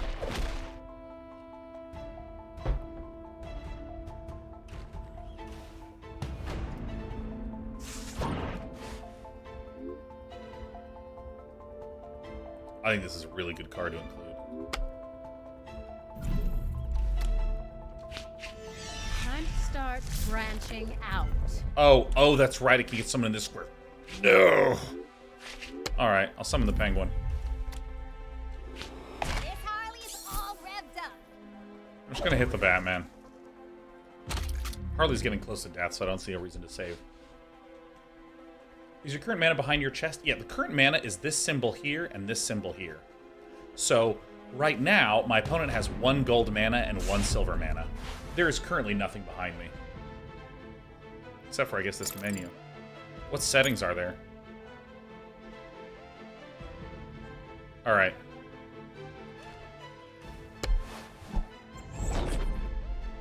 Here's my hack. To turning up the voiceover volume. There we go. Damn, he just ate that shit? Yo, Batman's making mistakes. Evade means next time the character's attack, the attack is avoided. So if I go attack, it's avoided, and then attack, it would deal damage. Do you get to 2 gold mana? I don't... Not naturally. This game seems to do the play of like, hey, here's a little bit of oh, my opponent detonated. Great. Seems to do that like, hey, here's how it's supposed to be most of the time, and here's a bunch of cards that let you break that rule. So let me go back. Collections. I'm gonna go here. Deadly Divas. Alright, so I'm going to go to the cards. Because I feel like Bazooka is good. Amazo, I don't actually think that I want. So this is bugged? Is that right? This is the one that's bugged? Poison Kiss? Is that right?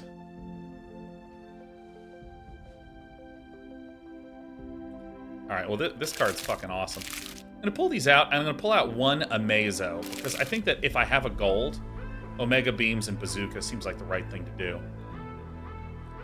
So let's see here. I actually think I do want another murderous mugger. Because I think mob justice is going to be nice if I have those in there. What other options do we have?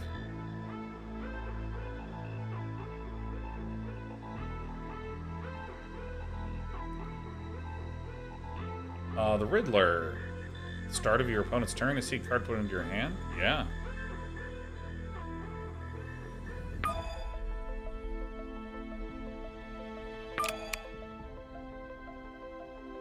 God, Poison Kiss seems awesome.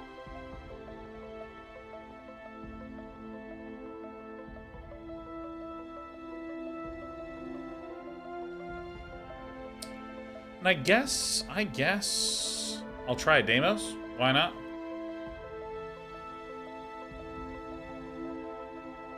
Or do I want a grid?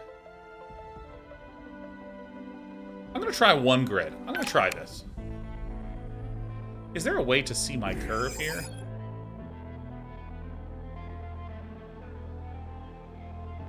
Nice.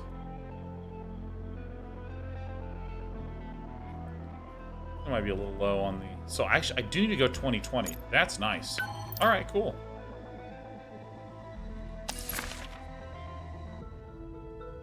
All right, I know I said I do the single-player content, but I want to keep playing multiplayer.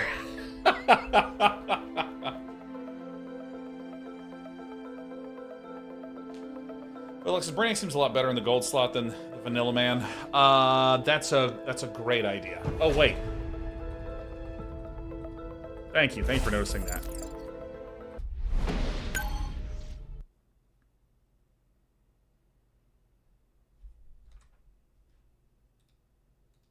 Did I just close the entire game? Oh, I thought it was like exit the match.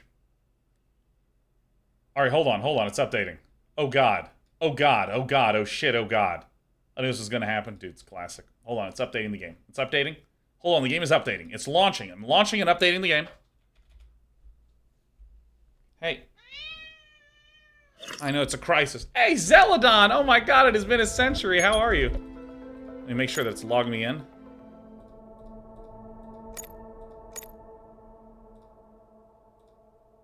Can I log in? Log in. Alright. Look out, cat. Ouch.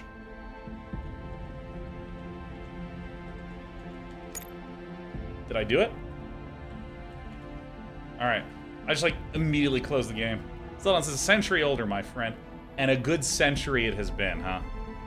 Alright, so what I'm going to do is I'm going to go to Collection. I'm going to make that edit. That's a great suggestion. Brave and the Bold. Alright, hold on. I'm going to go back to here. I'm going to go to my cards. I'm going to go down to this Amazo. Let's take out Amazo. Oh, okay. But this is the wrong color, so I'm actually going to take out Grid. I'm going to put in Brainiac as, my pricey boy. And then I want really some cheap stuff.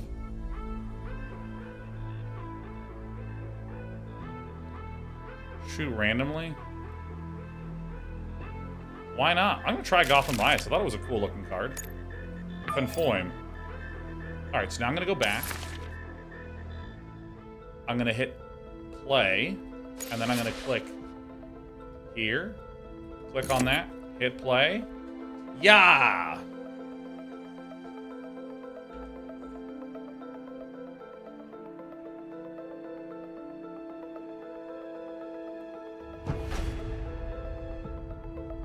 Alright.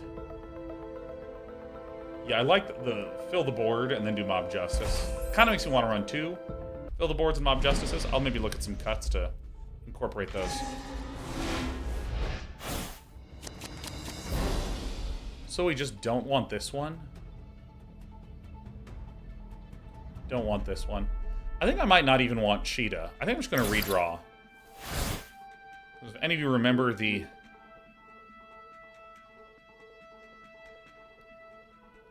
Any of you remember the very OG card game player Strive Crow? Strive Crow was a huge proponent of aggressively mulliganing. Grins and Needles says, can you explain the origin of theory crafting? Are you asking me this because you already know the answer? Alright, I think this is a risk, which is...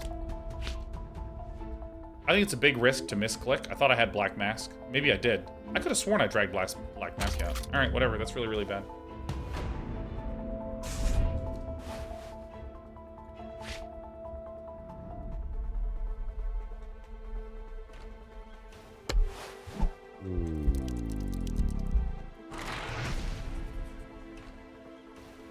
Alright, this is the game.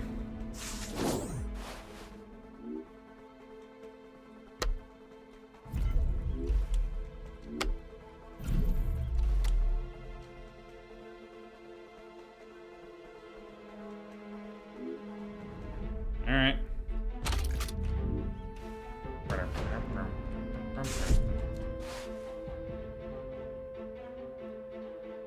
Grins and Neil says, I remember you once telling us about it, and it was really entertaining, but I can't remember the origin itself anymore, so instead of Googling, I think it's more interesting to hear it from you. Well, it's not my turn. The origin of theory crafting originally came up because in the StarCraft forums, there were a lot of people that just watched the Korean pro scene. This is back on TeamLiquid.net, circa 2002, 3, 4, 5. There's a lot of people that would maybe play for fun, infinite money map type things. But what they wouldn't do is actually play a proper 1v1. They would watch. Oh, and they would watch tournament plays, and they'd have all sorts of opinions. Game start actions, abilities. Damn, so I can't actually cast Traumatize.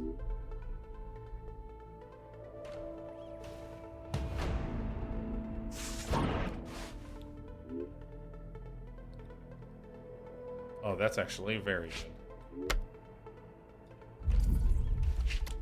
This is a charge.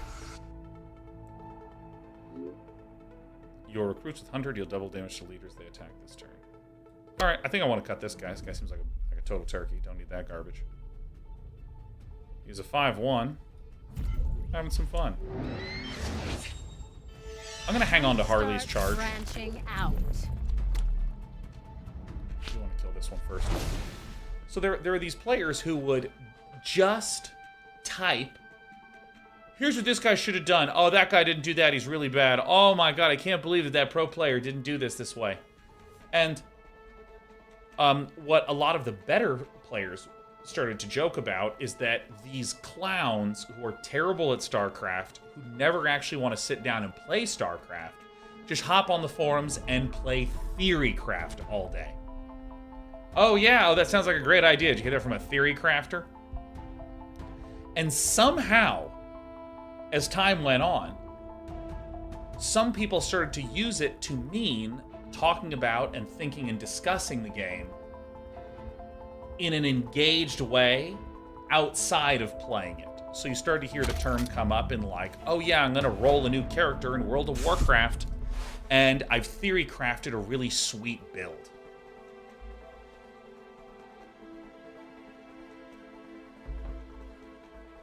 And somehow, in like the modern era, sure, in the modern era, somehow, bizarrely, amazingly,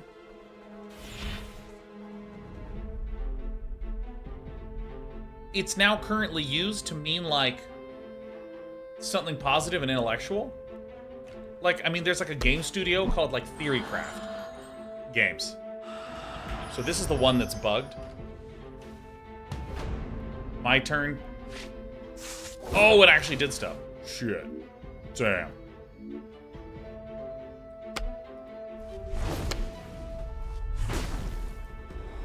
Like, it's like, that's crazy to me. Like, that's nutty to me. Or there was that, I can't remember who it was, a group of people that did like, oh yeah, we're gonna create a consultancy group, call it like Theorycraft Consultants. Which again, going back to the original usage, a theory crafter is someone who talks like they know what they're talking about, but doesn't, because they refuse to engage in the activity that they're claiming expertise on. They'd rather sit from a distance and talk about it while being wrong. Like, it's... And so I do sort of concede the fact that words change over time and their meaning changes over time.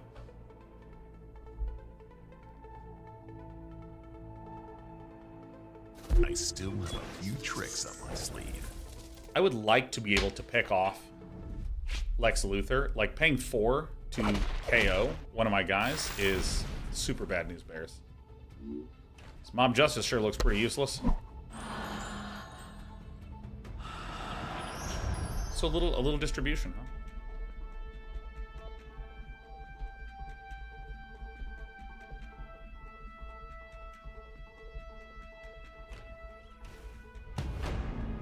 Yeah, dude, that's another great one, Gareth Arcwind.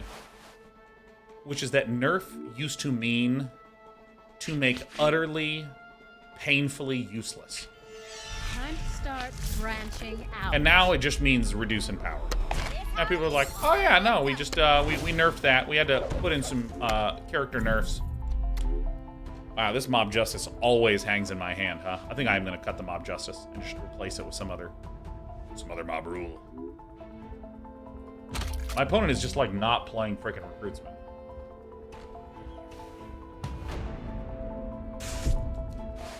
Kansas City Kids Theorycraft is used in common parlance as well. I'm a high school social studies teacher, and we use it as a term to help students think and write more effectively. Yeah, no, it's like, it's fascinating to me how it's just sort of like,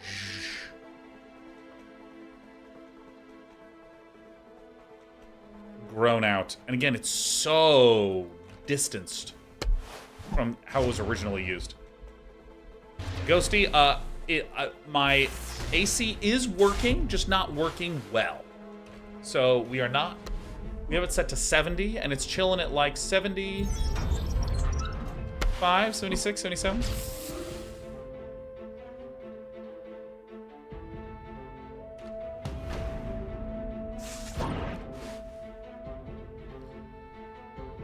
Well, this is fucking bad. So I'm gonna give this -2/-2, and I'm just gonna have this guy in the back attack. Dude, these are just sitting in my hand forever. Oh, this sucks. So the kisses aren't doing anything. That's great. And Poison Kiss is literally exactly the kind of card that I want in this list. Oracle House is in WoW. Bad Theory Crafting is now referred to as Feels Crafting. Alright, so Not Jim is like doing like your control style deck where they're getting a bunch of value cards and control out of Batman for damage. Lex Luthor for just like KO and card draw. Silas Stone. Heal 5 damage from a friend. Oh my god. A few tricks up my sleeve. Wow, Lex Luthor is huge again. Ow. Ow. So they're just hanging out on Lex Luthor. That's pretty sick.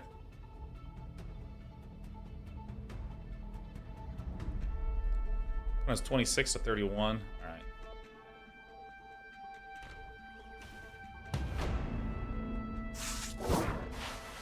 The Penguin.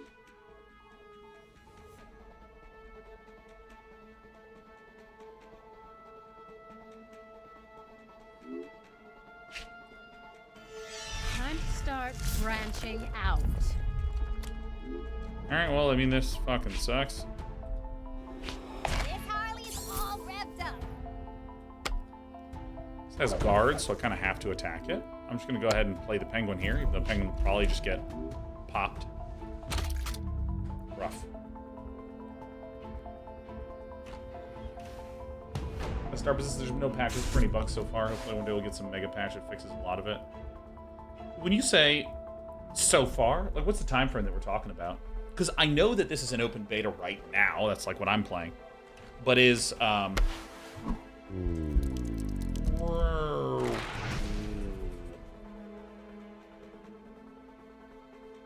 a serious lack of inmates over here. These cards have just languished in my hand. Ugh. I kind of feel like I just want one of these.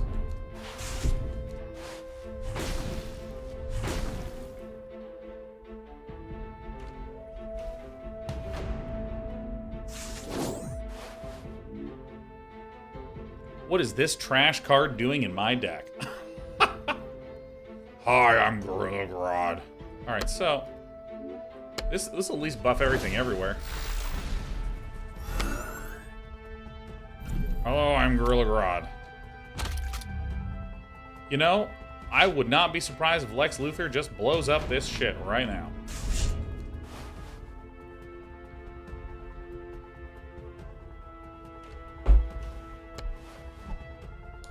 Gorilla Grodd. Time for a hostile Okay, after you play Gadget, Batwing gets +1/+1. Alright, it's been used. Alright. Got used. It's too bad. You know what's so funny? My opponent cast these Poison Kisses on me and is just doing the mass control build. Like, I see the strategy. You apply Poison Kiss to each of my heroes. They start inexorably plunging towards 0, and then you have a number of just defense and heal and delay and gadget cards. You have Lex Luthor to kill. This is just like a clear control list. And I have absolutely no ability to lose to the Poison Kiss because it doesn't work.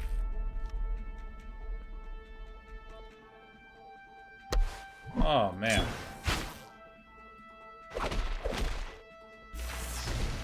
Like Jaren, please, please. If you wanna share some thoughts, just chill. Just chill a little bit, you know? Just chill. My God. Start branching out. Yeah, and for clarity, this game is substantially different than basically any other. It is literally has absolutely nothing to do with the game that you're referencing. And compared to other card games, it really stands out as being substantively different. I think I'm actually just going to target Batman now. So this Mob Justice continues to languish in my hand. I think I need to get rid of this.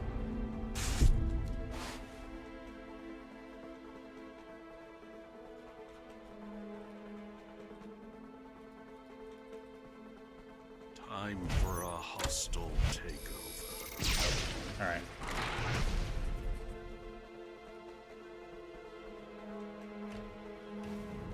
All right. So we knew that Lex Luthor was going to kill our big guy. Dude, these little gadgets are so strong. Jesus. Mob Rule continues to languish. We are so lucky that we're alive due to this bug. Do you have the Prison Riot to fill the board? Yeah, I think I need to really put a lot more activators into this. I have hardly explored some of the other cards.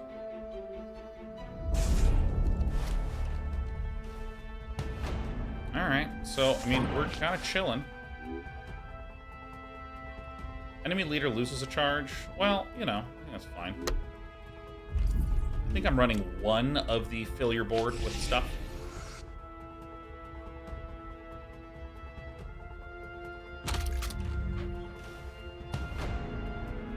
Alright, let's see. Woo, it sure is hot in my house.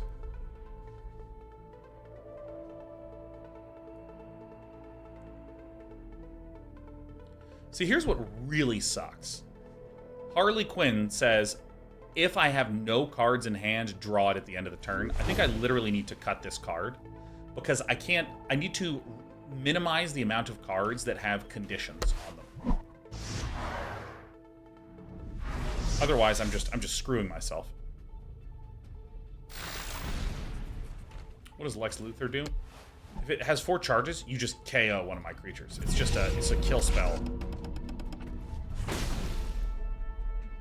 Can't just play to get rid of it?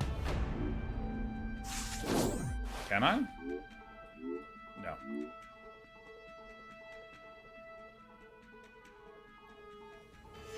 Time to start branching out.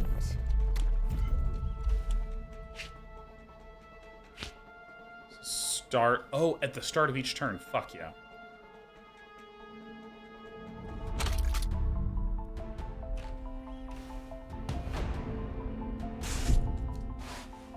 I just really don't want these conditionals in there.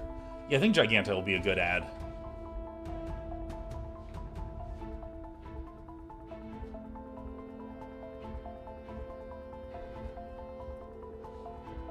Yeah, I mean, like, the funny thing is that I've been unable to do stuff for a number of turns because of this card.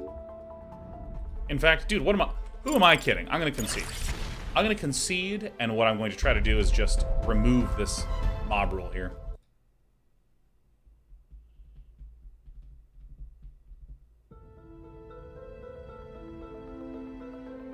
All right, let's see here. Is the game matter from you? Open beta. It's open beta. I mean, I just went to a website and downloaded it. That's how I got a hold of it. So, cards. Where's Mob Justice? Get out of my deck.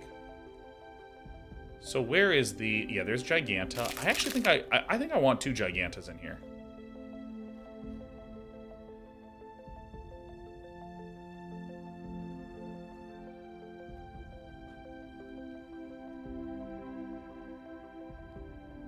Still I haven't even seen Clayface yet.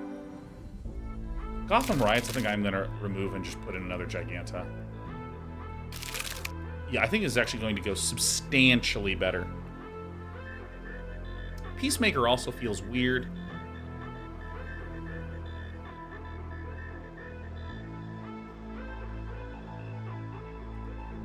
I'm going to look up Inmate and see if there's any ones that I've not used.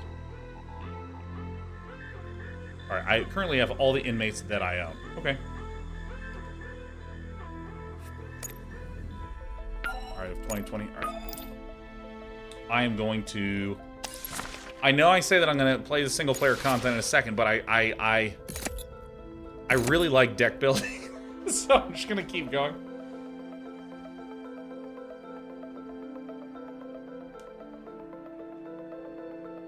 Oh, my versus AI. Ah! Yeah, I mean, it's like little interface things like this are, on one hand, so easy to solve. Like, you just literally do it. Opponent, all right. You just literally just do it, right? It's not complicated. Oh, hey, let me put a save state for, like, what was your last play mode, so when you hit play a lot, you just keep going back into it. When there's a lot of those, it can just be very grating. It's like if you're listening to a movie and it gets really quiet and you turn it up and then explosions start happening, so you turn it down, then dialogue starts, you can't hear, you turn it up. It's like annoying.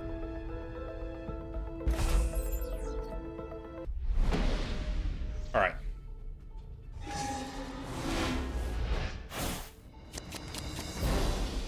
Okay, so we want to chuck the expensive ones. I have no idea why Ocean Master would be beneficial.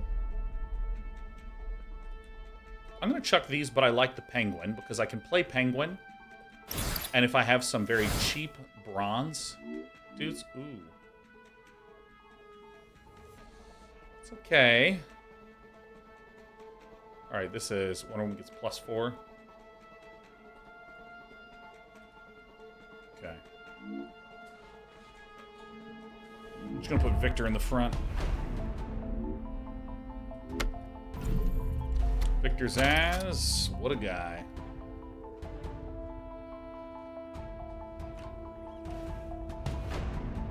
Oh yeah, I guess Ocean Master makes sense moving things that are guarding in the middle. Sure. Batarang used to deal 2 damage? That's actually so nasty. More like Harvey Pollux.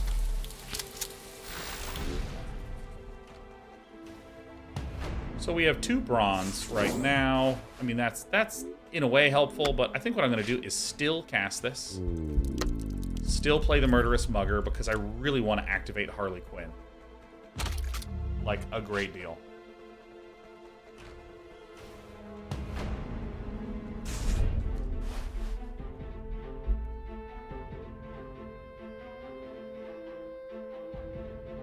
Someone says the deck combo, you'll see all day Batman plus Wonder Woman since they are starter leaders and both are very strong. Yeah, I mean 3 and 4 damage and card advantage and board advantage. I mean, that just seems incredible. I still have a few tricks up my sleeve. All right, bye-bye.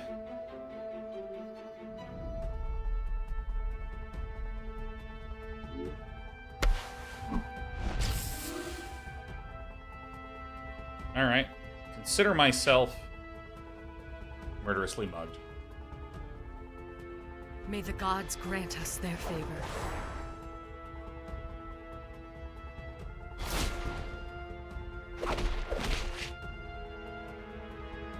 Yo, really? Yo, someone's a hater.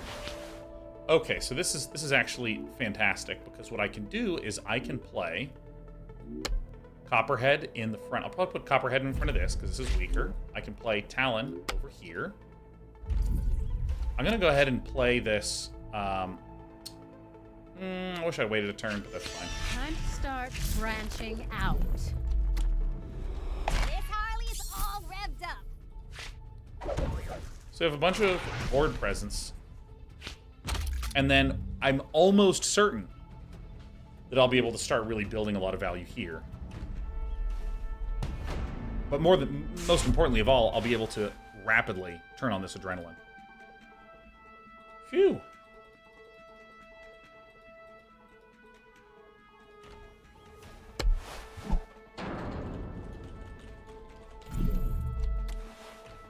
All right, we just got bounced. It's a superb oi. So Superboy has a shield. Oh my god, fantastic. Can you attack with 0 mana things? You cannot. Alright, so I attack with this to pop that. I trade here. KO happens. I play Copperhead. I play Giganto, which discards Penguin, and then immediately... Oh, I get to choose? Oh, yeah, fuck yeah. Oh my god, fuck yeah. So now I have a ton of damage here. Oh, dude. Oh, dude. Cheetah with Adrenaline Hunter speed. Oh my god.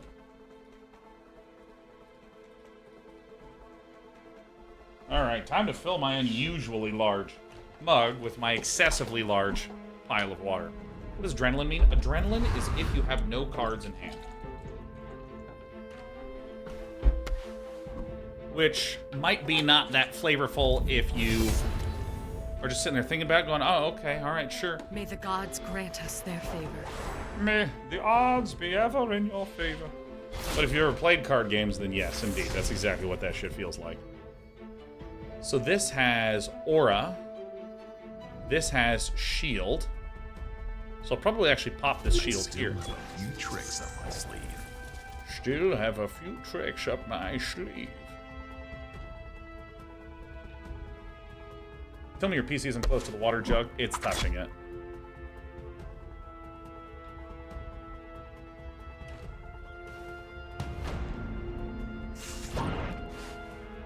Okay. So I'm gonna play this. This. So I'm gonna hit this button.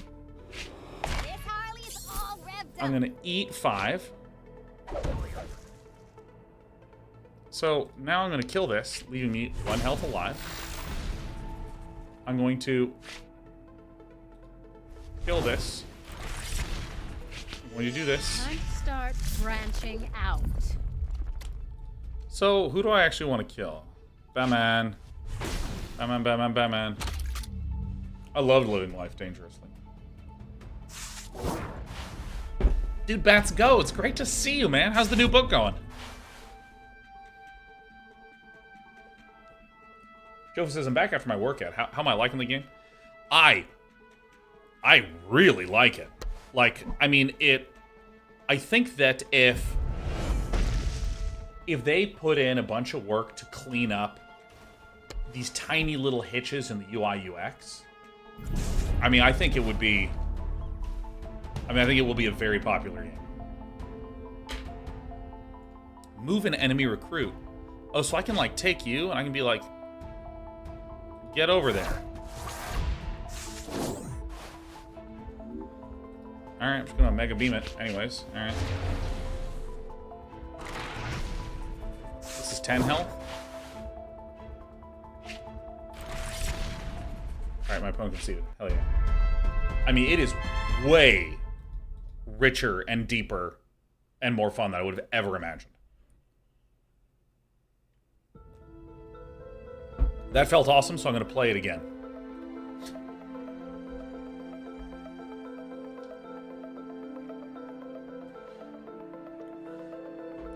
Like, I think there's a weird thing with regards to, like, UI, UX type things. Which is like,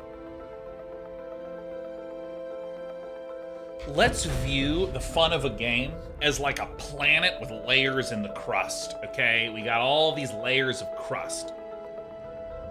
And on the outer layer is like your barrier to entry. And the size of the planet's core is how fun it is, right?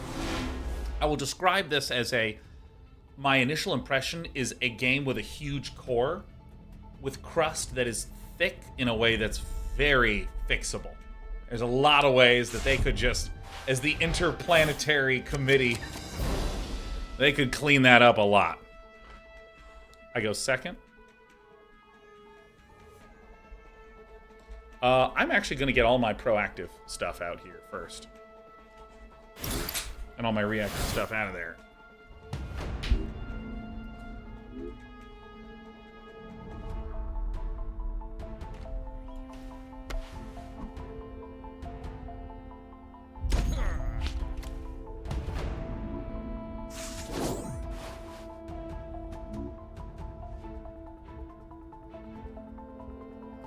What does Aquaman do? Gets +3 this turn, summon a sea creature, and give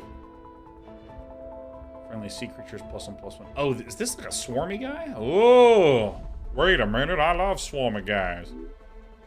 All right, I'm actually going to hold inmate o'clock over here.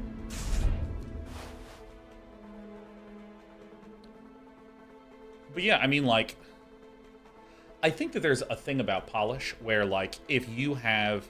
I think a lot of people view polish as a way to bring, like, a game that is a B to an A. But I believe that if you just do little bits of polish, it brings it from, like, a B to transcendence.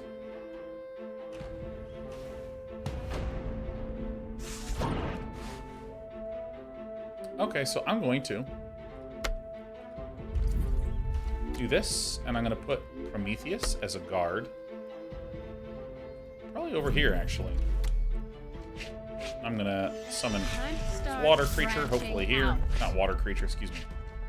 Savage Vines, which I guess is a kind of water creature, especially if you're a fan of Avatar. Gorilla Grodd. Yeah, this is the vanilla that I need to remove.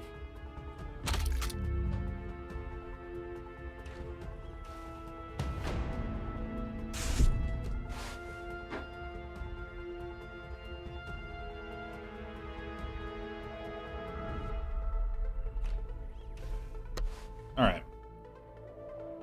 Batwing. Batman, Batman, Batman, Batman. I still have a few tricks up my sleeve. I still have a few tricks up my sleeve.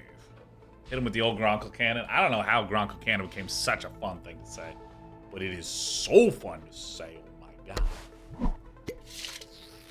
Heal. Heal that damage. And there you are. Dude, Batman Spider-Man is the greatest lore-building surprise ever. Alright, so... it's so funny.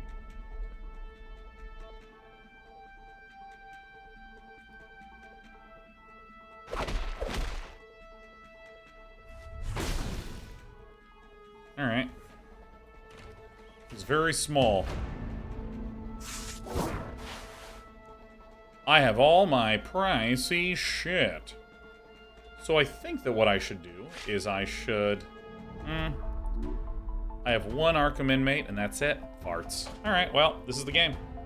Alright, so what we're going to do is we're going to bop like this. Yes, that's you, baby girl. So let's then play this and remove a charge from that turkey.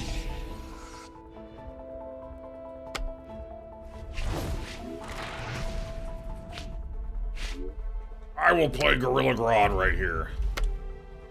So I can attack this because there's nothing in front, and I will because I don't want to get bopped by that.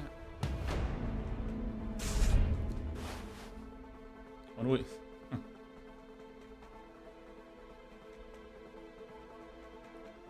Okay.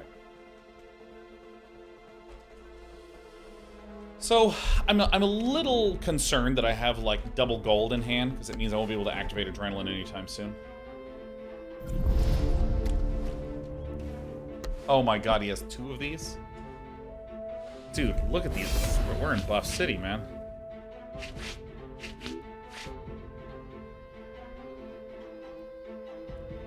What's the economy like in this game? I have no idea, Joe. I have not even looked. I've been fully free at this point in time.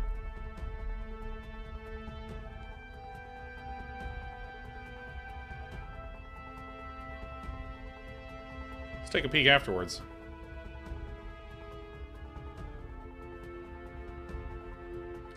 I mean, for me, an important measurement in any free-to-play game is, am I able to have meaningful fun if I'm playing for free?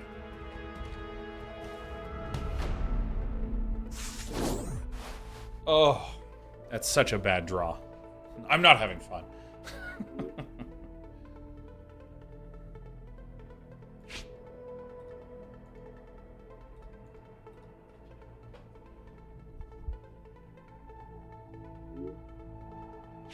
Oh my god, I can do like nothing.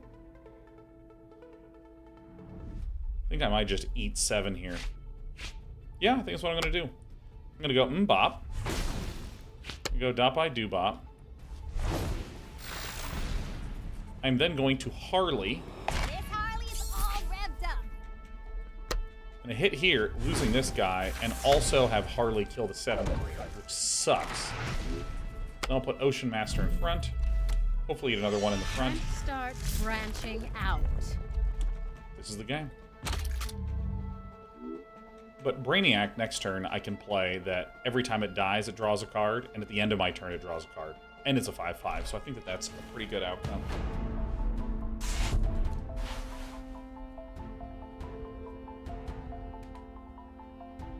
I still have a few tricks up my sleeve. So I killed the guys that grow whenever Batman does his bat bullshit, so...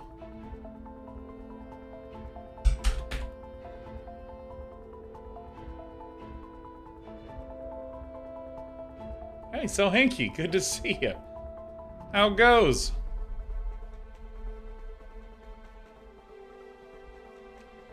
Alright. You bat bullshit. Dude, right? Oh my god, seek 1 of 2 gadgets. Get out of here. Oh, you can attack hidden characters? Oh no, that is really bad for me. Humpback Whale. You can play as your favorite DC heroes, like Batman and Humpback Whale. What? Who just drew what? Oh, shit. Back computer? Oh, I see. I was left-clicking on this. I just need to right-click on it to get information. All right.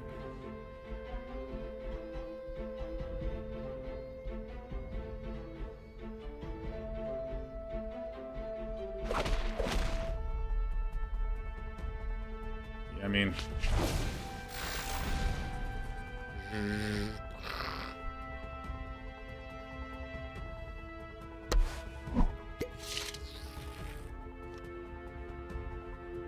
It's a Batman. Dude, I really do not want Harley to die.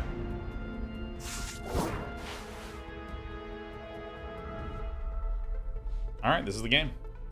Okay, so what we're going to do is we're going to go... Kapow here. Do I want to kill Batman? I think I just keep targeting Batman. We're going to play Brainiac on...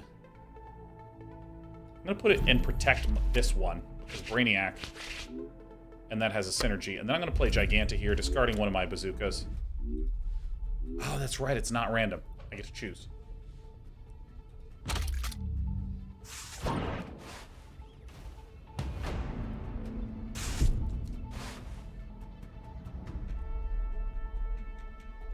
Look at the size of this guy's brain.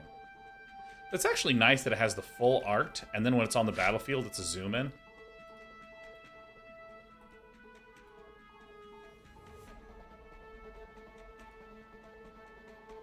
All right. Tangible Coconut says, despite budgeting due to the wild economy, I remain loyal to your stream. It's become so engrossed in Mechabellum that I'm now recommending it to my coworkers. Hell yeah, Tangible Coconut. And thank you for the support in the difficult times. I know, dude, the economy is so weird right now. Oh my god, does the economy feel like... It feels like pretty lately. I mean, I think that in every single form of patronage, be it YouTube revenue, or subscription revenue, or etc. revenue. Alright. Oh my god, yes. Alright, Batman down. Bam. Alright, so this is 19, this is 7, 8, 9, 10, 11, 12, 13.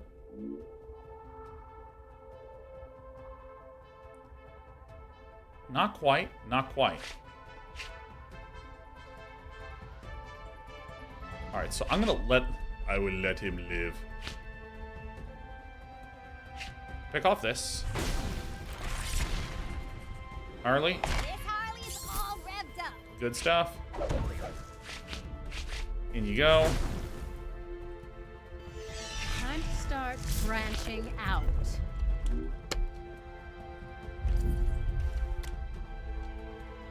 Alright. Yeah, no, I mean, I know that every form of patronage from, like, Twitch subs to, viewership platforms like Netflix, Hulu, to things like OnlyFans, to Patreons, have just plummeted. Like my overall subscription had been pretty much solid for like, hold on, let me compute, for like 6 or 7 years. And the last 12 months, it has very starkly dropped 50%. It's like pretty bad. And honestly, I think it makes sense. Like cutting your voluntary subscription to free content is a really intelligent thing to do if you're trying to get food on the table. So feel no pressure. Feel no pressure, Tangible Coconut, if subbing right now is not right for you. But I greatly appreciate it, because you doing that is what helps me put food on my table.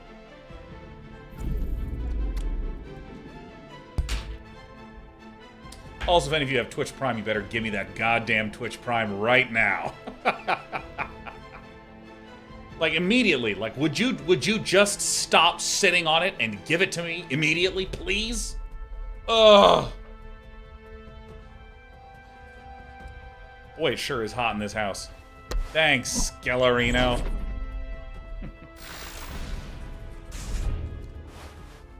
Grammy uses okay, fine, G's. Yeah! Hell yeah. Shadow X, yes!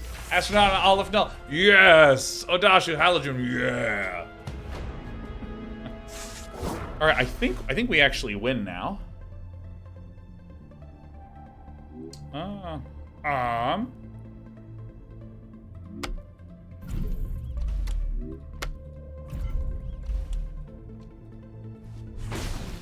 Alright, these are the only real plays that we can do here. We're going to end the turn.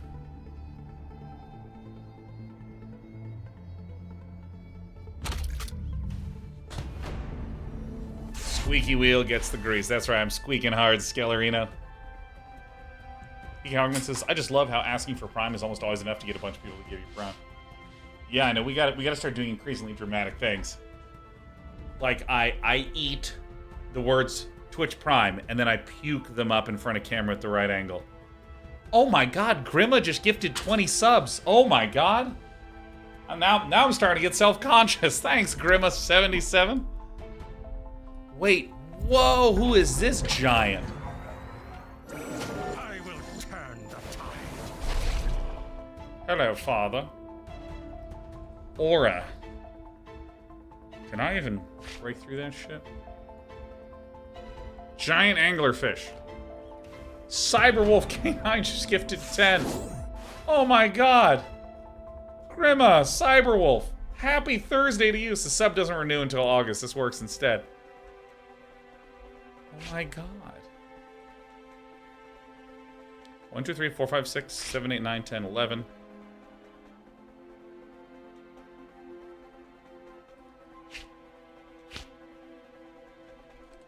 Wait a minute. 1, 2, 3, 4, 5, 6, 7, 8, 9, 10, 11, 12. No, we gotta do it this other way.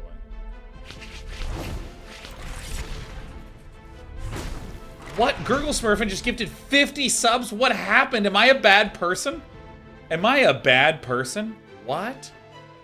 Joe Lock just gifted 25 subs. Holy shit. What is happening? Oh my god. Y'all must really love DC Dual Force. Oh my goodness. Holy shit.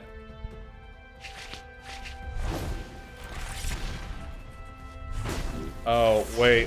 I know what I should have done. Okay. Time to start. Sorry, I'm just so flustered. No. This Harley is all revved up. Alright, then the adrenaline procs, which means I get to draw a card. Oh my god. Gurgle Smurf and Joe Lux is because day nights are awesome. Oh my god, Joe. Gurgle Smurf says you're a great person. Oh my god. Oh my god, I dedicate this upcoming win or loss to you. Violet Derp 100 bits as I'm helping. Oh my god, Violet Derp.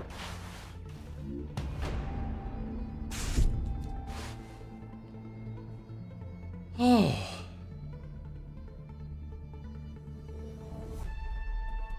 Grima says, I second what Gurgle Smurfin said. Oh my god, we'll do Grima. Joe Lock. Gurgle Smurfin. Thank you. Cyber Wolf. K9. Thank you. Holy shit, I should shamelessly beg for subs more often. Which goes against my principle. Get your AC fixed, sir? Yes, fucking sir.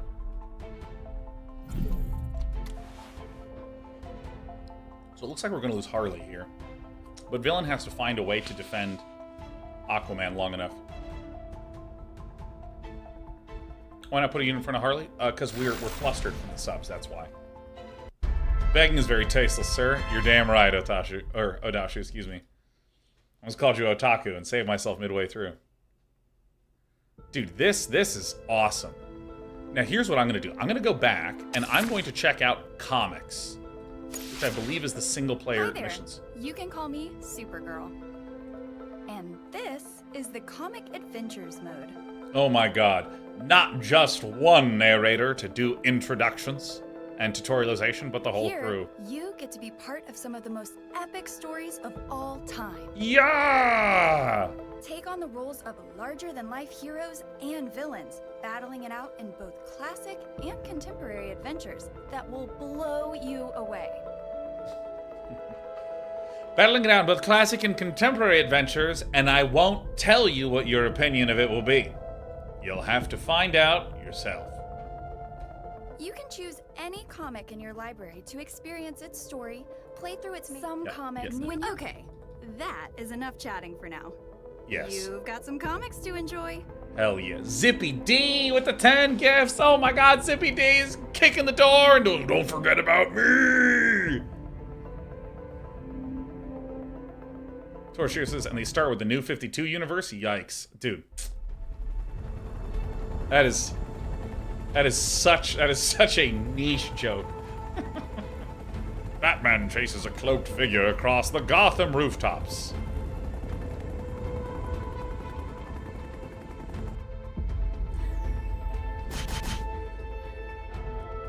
Oh my god, I love animated comics like this. Like a lot. Chuck! Urk! Chankf! Ooh, god.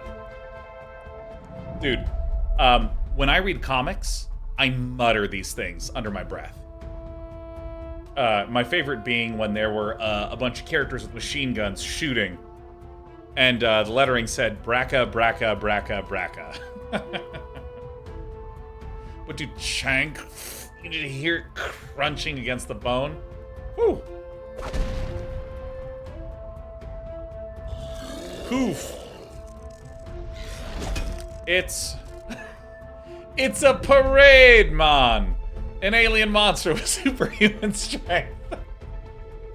No, it's a parademon, but like, let me be honest. My brain was like, parade mon. I saw it and I was just like, did you bring your roller skates? I mean, it's parade mon. I think it would be fun to do it with roller skates. It's a parade, Mon. Alright. Ooh, absolutely punched. Oh, in brightest day and blackest night. Bam! Creature is struck by a construct of pure energy, a weapon conjured from the ring of a Green Lantern. Batman meets Hal Jordan for the first time. Oh, the parade Mon is out to make it the very last parade. I'm covering up the lettering. Batman Hal Jordan versus Shrieking Parade Mon. All right. So I'm not actually bringing a deck to this.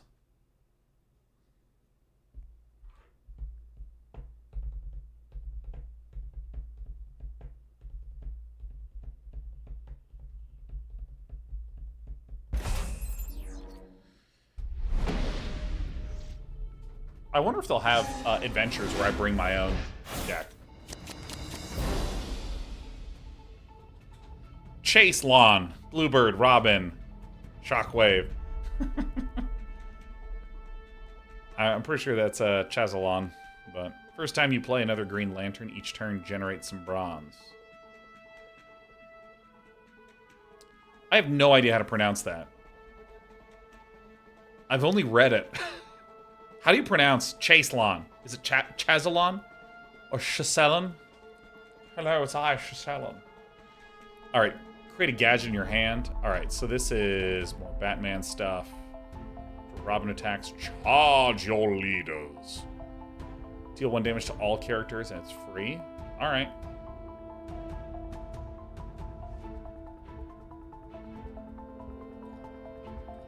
So I want to chuck these back, and I want to go for more bronze Green Lantern stuff. Simon! Let me pay this to Simon Baz and a random Green Lantern in your hand. A lot! Alright, so... Oh my god, the Parade Mon Brute. Alright. Alright, so I can Green Lantern Power Battery. Oh my god, yes.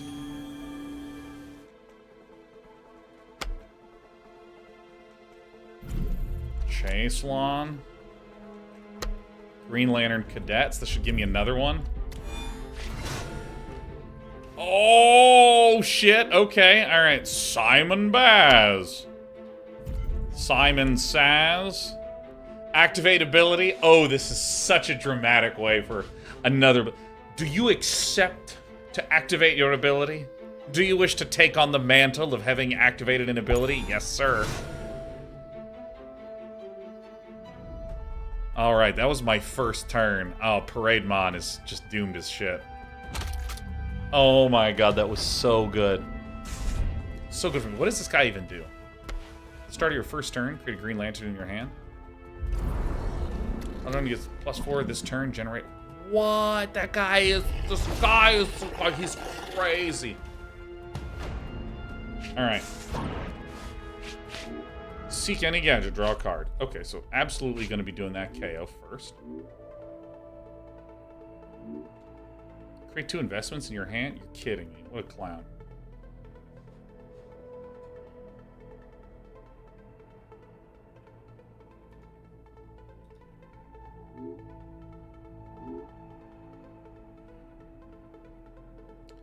Need to do this ordering right. And a Green Lantern in your hand. Alright, I think we're gonna wait. We're gonna hold out on that one. Alright, so I think I'm gonna do... Alright, so here's what I'm gonna do. We're gonna do Utility Belt first.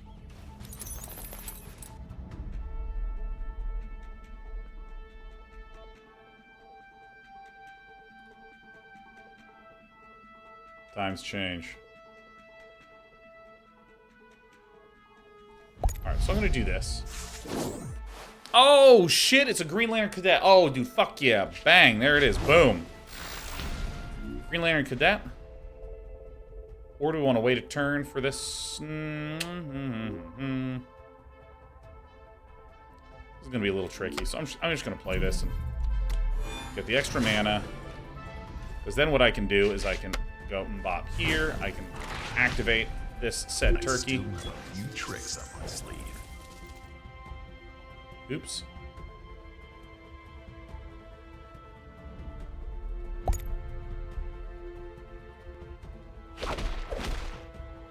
So, very curious. If I return this turkey to my hand,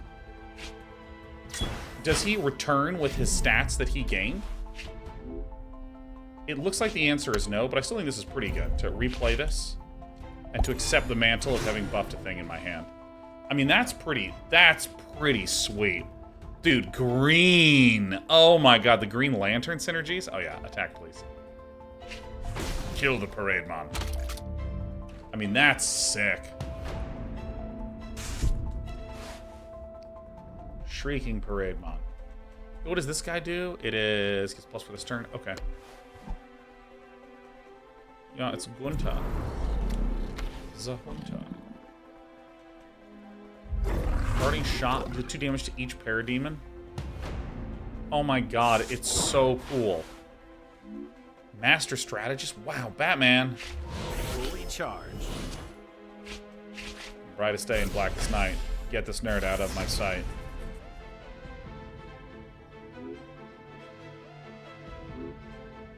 Create 2 investment cards in your hand? What is... Sure, let's do this. Draw a card.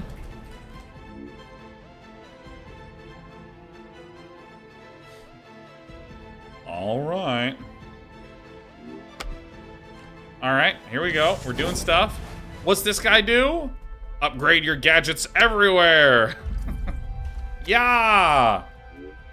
Give 2 enemies that... Oh, shit.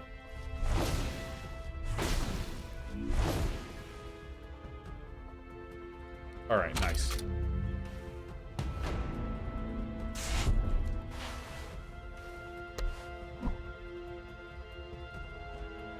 Alright, what's it gonna be? Do 1 damage to each Parademon.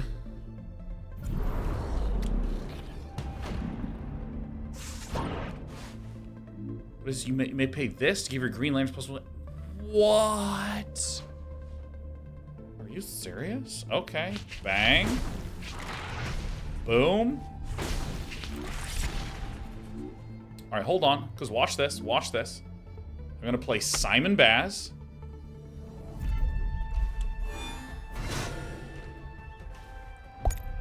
Does this work in the order that I want it to? Yes, it does. Oh my god. Alright, I'm holding on to that. Sorry, I'm doing some research. I'm doing a certain amount of research here. Dude, this is... We got Batarang, but it's upgraded. 3 damage to an enemy recruit. Yo, that's sick.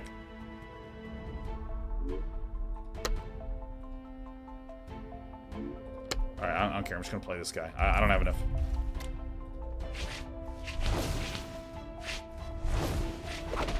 Alright, I believe I'm gonna win next turn.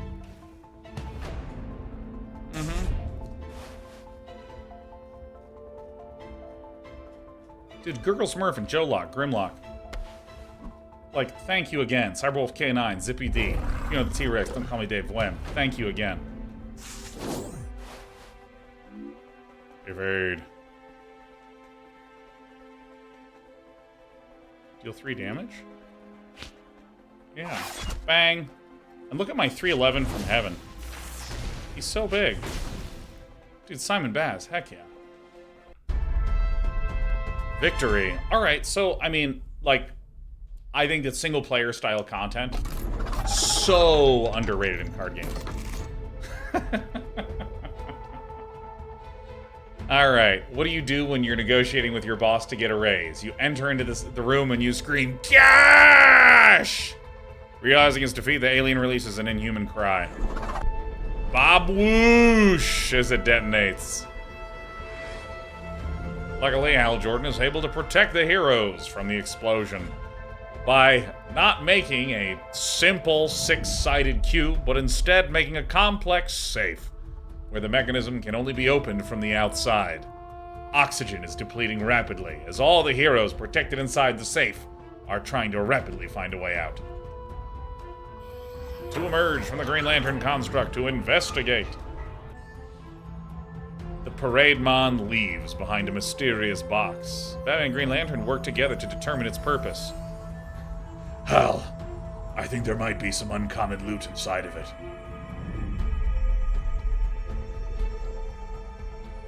Code the alien puzzle box. What? This is a puzzle. It has no leaders or recruits. You do not need to win to advance, but success will power up your leaders in all future battles. Play cards to swap all the blue glyphs on your side of the board to win.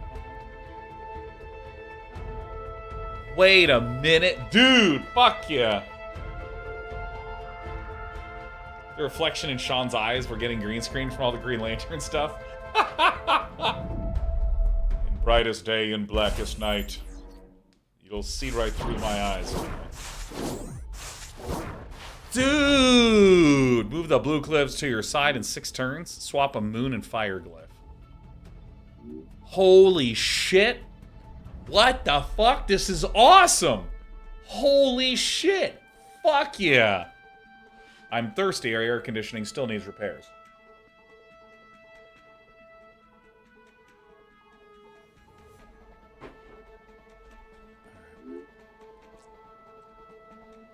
Alright, draw 3 cards. Swap a moon and fire glyph. Swap 2 blue glyphs. Draw a card.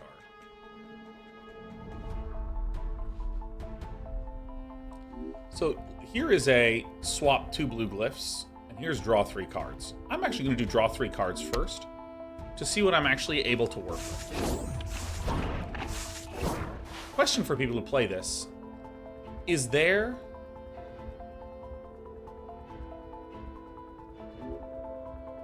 a maximum hand size?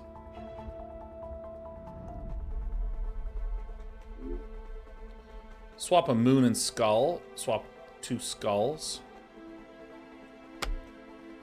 So I can't rearrange these in hand. Max hand size is 10. All right. So we will have 5. We will go to 8. I'm going to go ahead and draw 3 cards.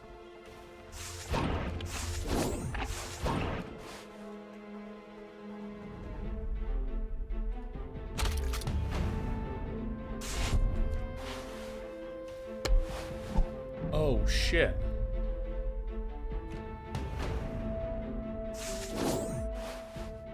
All right, so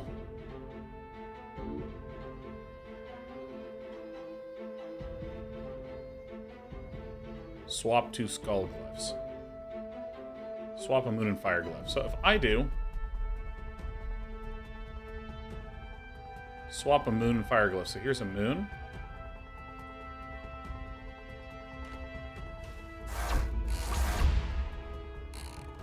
All right, nice. Swaps 2 skulls, so I have all the skulls on my side. Swap a moon and skull.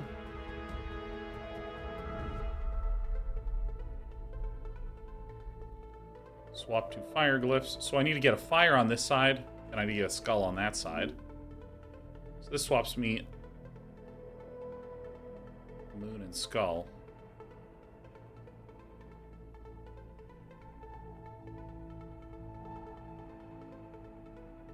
This is just swap 2. So this should be the last one that I preserve for the final turn, huh?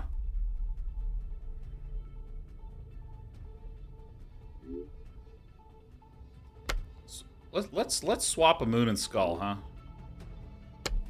No, what the fuck? Oh my god, dude. 1, 2, 3, 4, 5, 6, 7, 8, 9, 10. Okay, hold on. I gotta do this again. I am so annoyed about the stupid interface. I got interfaced, man.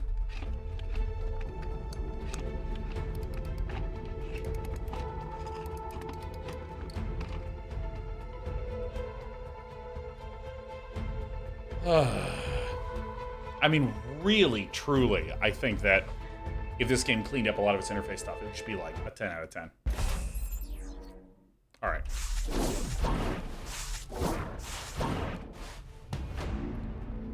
So, oh.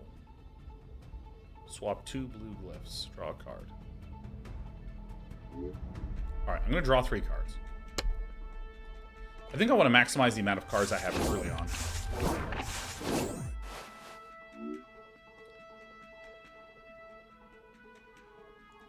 So this is swap 2 moon glyphs. So we have those moons there. Swap a moon and a fire. Alright, so let's swap a moon and a fire. just gonna start doing stuff, because why not? I think this configuration seems different than before. Maybe I'll get lucky. Alright, end turn.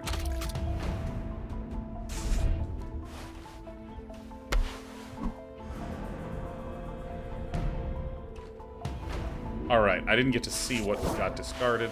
Swap 2 moon glyphs. Alright.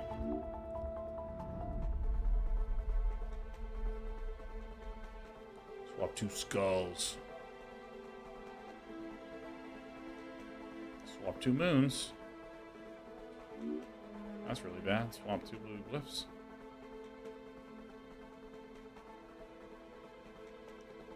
Two skulls. We need a skull over there. So let me just swap this one with this one.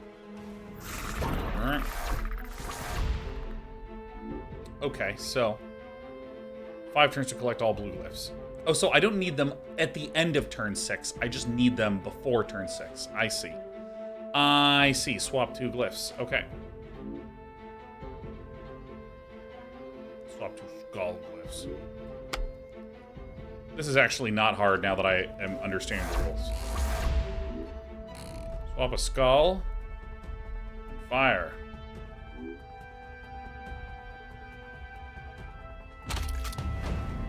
I have it.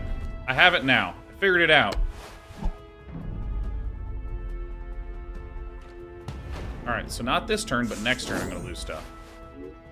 So swap a skull and fire glyph. So see, we do a skull and a fire. Then we swap 2 glyphs. This one. Oops. Swap this one and that one. GG. Victory for day 9. Yeah! Oh boy.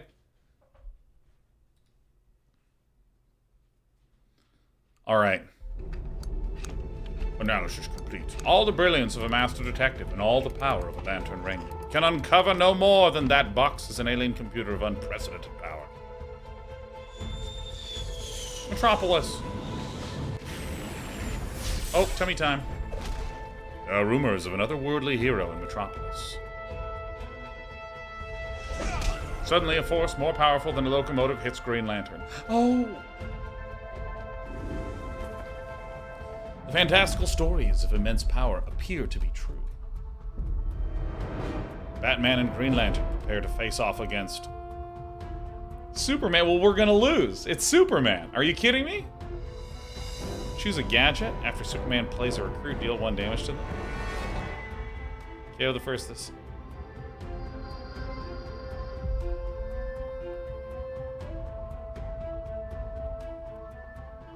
Oh, dude, I'm gonna do Taser. Are you kidding me? We're doing Taser. Superman has increased health. Give me a break. Yeah, Superman's the best one. Superman's the best. That's it. He's just number 1. That's all there is to it. Period. Tase Superman. Actually, Airbrand, that was lost on me. That is actually fucking hilarious. Become Tase Superman.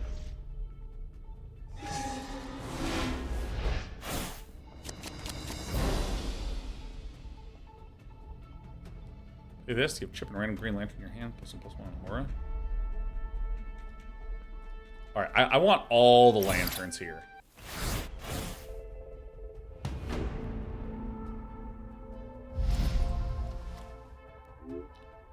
Hal Jordan.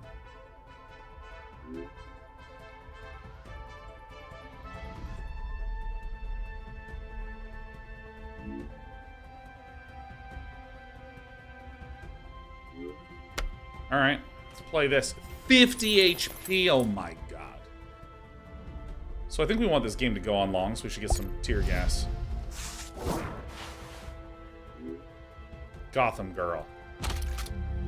Hal gave you Hal? That's a special type of nepotism, damn right. Hal Jordan. Hal Jordan. That's actually pretty funny.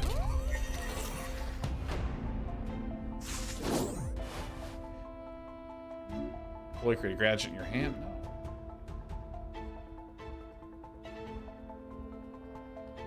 Alright, Chip's coming out first. Chip. Accept. I still have a few tricks up my sleeve.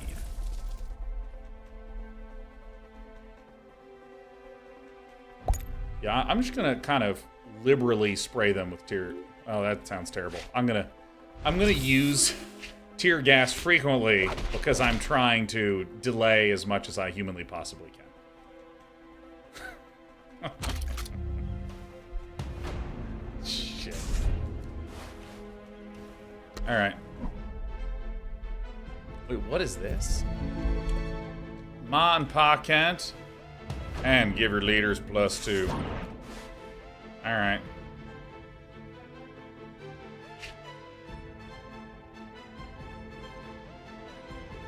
Alright. Upgrade your gadgets everywhere. Alright, so I'm gonna hit this. We're gonna get ourselves a little bonus mana. I'm willing to accept no damage. So let's see here. I think that...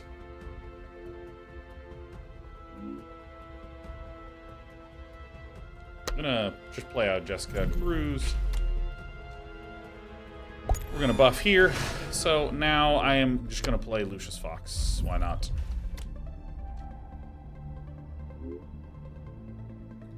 Alright.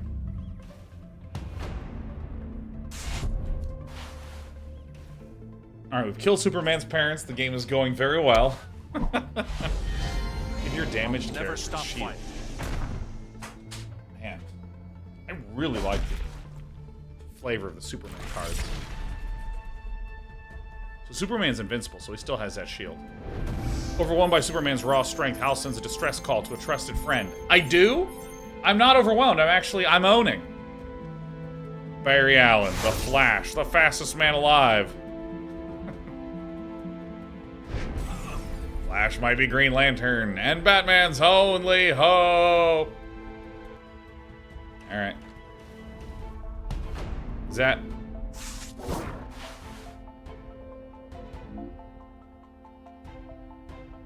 Where's the Flash? Where is he? Where'd he go? Bang.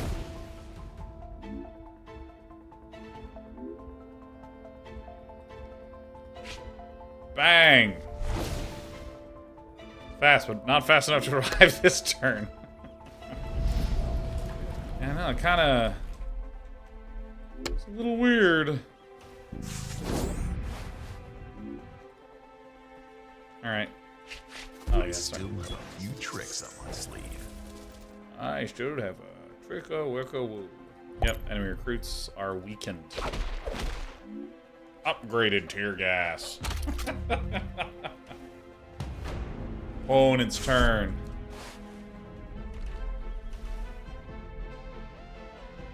The Flash has arrived! For the first time in his life, Superman is outmaneuvered.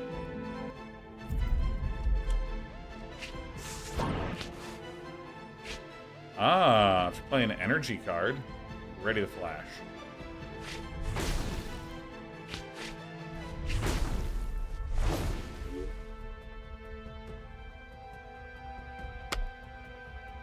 Alright, I'll just do this. Except I'll double that. Ready the Flash. Alright, I have an 1812 Hal Jordan. Alright, I'm ending my turn. This guy has aura too. Jesus.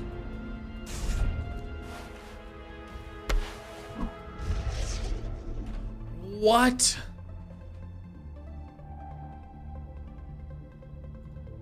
Put an enemy recruit into your opponent's deck?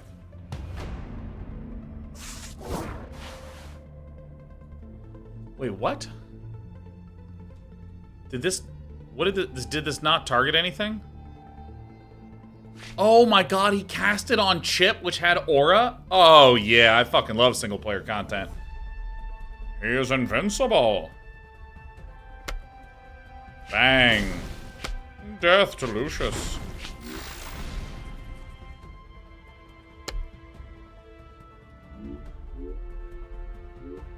Gotham Girl. And the Flash is... Was that not an energy card? What's an energy card? What's an energy card? What's an energy card? What in God's name is an energy card? Energy is green? Oh. Well, fuck me. Who knows? It's okay. In Brightest Day and Blackest Night, I'll one-shot Superman. Knock out his lights. Energy cards are green. I thought energy was the name of the mana resource in this game. And if I spent energy, I would get more. Superman is staggered long enough for Batman to convince him that they are all on the same side. Batman shows the box to Superman, but he doesn't recognize it. The team heads out to solve the mystery of the alien box. That's it? We just... Hey, we beat the shit out of you. You know what this is? Alright, it's Wanda Woman. Amazon warrior is still adjusting to the modern world. Going to Starbucks with her sword in tow. Hey, Dara JN, it's been a minute. It's great to see you, man. Says, have you tried Unranked yet? Oh, yeah. Oh, yeah. It, like, 1v1 is a lot of fun. Like, I generally think... I was making this point at the start of the stream, that I generally am someone that likes competitive stuff. I like playing against people, even when I don't know what I'm doing and I'm losing. I find that that's really engaging and compelling. But, when I was younger, I was almost like a purist. Like, why would you ever do single-player content in anything if you're not getting good at it? Like, literally, I shit you not, when World of Warcraft was released, I was like, why would anyone play this game? You just play longer and your character gets stronger. There's no skill in that. I was such a clown. And I didn't mean that as like a judgment. I meant that as like, why? I don't get it. Why? Like, literally, why would a human being just play a game where you're having fun and getting larger? Why? Literally, why? That's like cooking food and dumping it into the trash can. It doesn't make any sense. It's like going to the movie and duct taping your eyes closed. Like, what are we doing?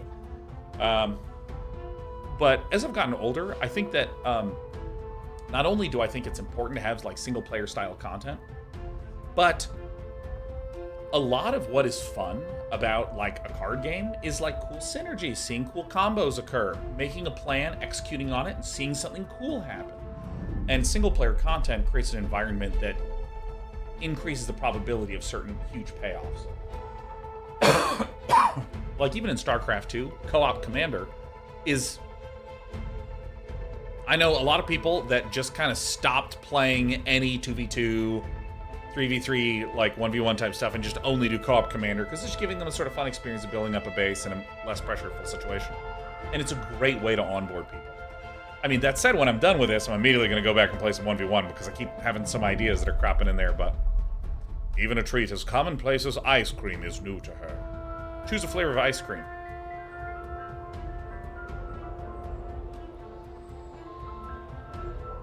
What? Alright, I will choose... I can't choose this. It's just like... I feel like you'll judge me too much. Why have you changed that opinion? Because it's the opinion of an insecure moron. Because it's an opinion that doesn't fucking make any sense at all. More accurately, I think two things changed. One is I had my identity really tied up in being good at StarCraft. Like, if I was not succeeding, if I was on like a losing streak, I literally felt like there was something wrong with me. And so the idea of doing something that would invalidate that, like subconsciously, I think it's just like, but like if I did that, then like I'd be something wrong. It wouldn't be worth it as a person. That's one thing. And I think another thing is that there are a lot of games that are so fucking fun, you don't even have time to analyze. You're just suddenly like 8 hours deep and you're like, this is awesome. This is all I want to do. I had enough of those experiences that I started to go, man, what is wrong with me? One woman enjoys her first taste of ice cream. It is chocolate. Steve Trevor, Diana's government liaison. Put the ice cream down. He's learning how difficult it is to keep up with an Amazonian princess. Suddenly, he looked behind himself and headbutted Wonder Woman in the nose! a burst of light, parade mons descend on the city. Boom. But Wonder Woman is ready for them.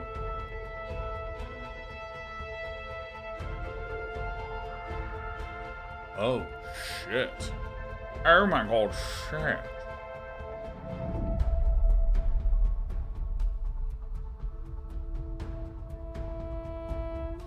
God, it is so hot in this damn place.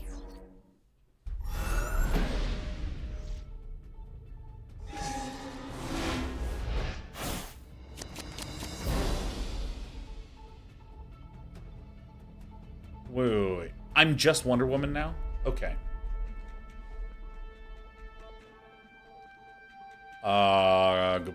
Goodbye. I'm gonna send all these back because what I really want is more minions. Great.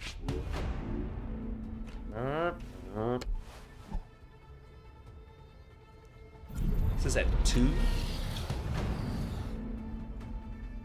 Should do 1 damage to each parade mon. Okay.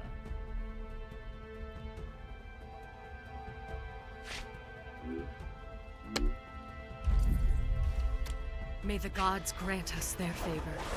May the gods be ever in your favor.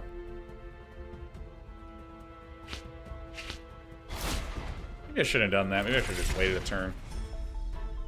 I mean, bopping all the parade mons next turn seems like a good play as any.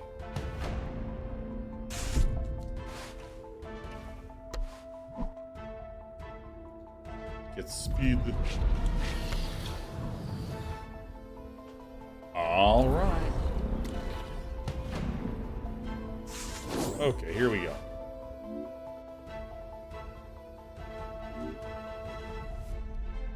All right, so I'm just going to deploy this.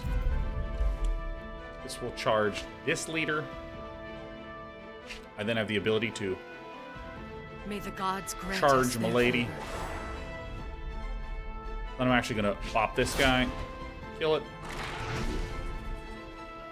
Give my friendly fella a little bit of a boosty. KO. Alright, this seems strong enough. Joe says, is it fair to say in games like Magic you're a Timmy, or is in StarCraft you're a Spike? I wouldn't put it like that. I mean, that's sort of like a unnecessarily extreme oversimplification of some of what I was talking about.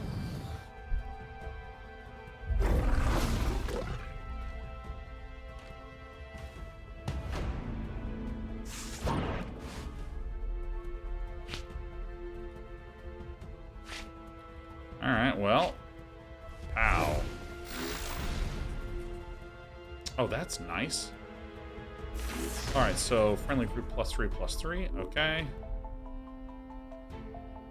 Is there another thing I can do?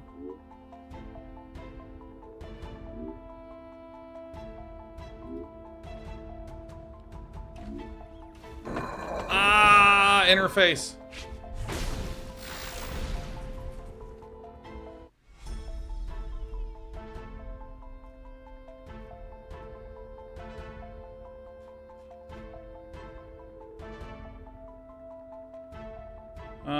Let's end. Oh, I clicked on the wrong thing.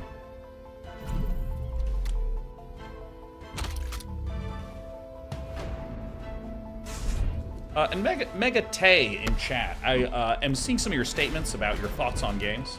I would appreciate if you would use more just de-escalatory language of just like, I like this. This is kind of what I think. Give yourself a little more wiggle room because the way that you're typing things is like, this is objectively, strictly correct, and everything else is dumb. Those kinds of statements, I think, are not necessary and are harmful to your point. All right, I'm gonna kill this and bop that. So I'd appreciate it if you just tone it down a little bit. While I continue crushing. Megatay, you're right. Sorry for that. No worries. My assumption always, Megatay, is that if someone's typing like that... Oh, I skipped the long thing. My assumption is that you probably have a tone that conveys something way different than you're typing. Because, like, for instance, here's a way that I type. Dude, playing against humans is strictly more fun than anything else I can imagine. You can hear a goofiness, but you can also imagine someone angrily being like, playing against human is strictly better. Like, why else would you do anything else? Like, it's almost like they're frustrated and angry and ready to attack someone. Like, the tone matters a lot, and because it gets lost, I always want to try to just, hey, let's just ease back a little bit. Because with typing, it could be that there's that sort of angry, frustrated tone, but more often than not, it's just a very reasonable person having their tone get lost. Alright, we're surrounded by the parademons swarming the city. Megatase is 100%. You said 100% Megatase. Could you back that down to 90% just to, like, de-escalate a little bit? The Amazon's prowess in battle impresses our allies. I literally missed the start of this story beat, and I, like, can't pay attention to it anymore. The heroes take a moment to regroup as the Parade Mon horde retreats. Something rumbles beneath the waves. Oh my god, hold on. Wait. Wait, hold on. Can we... Hold on, I'm fucking doing this. I'm doing this shit. Alright, let me get Big Sean, okay. Yeah, where it's just like... You know what I mean?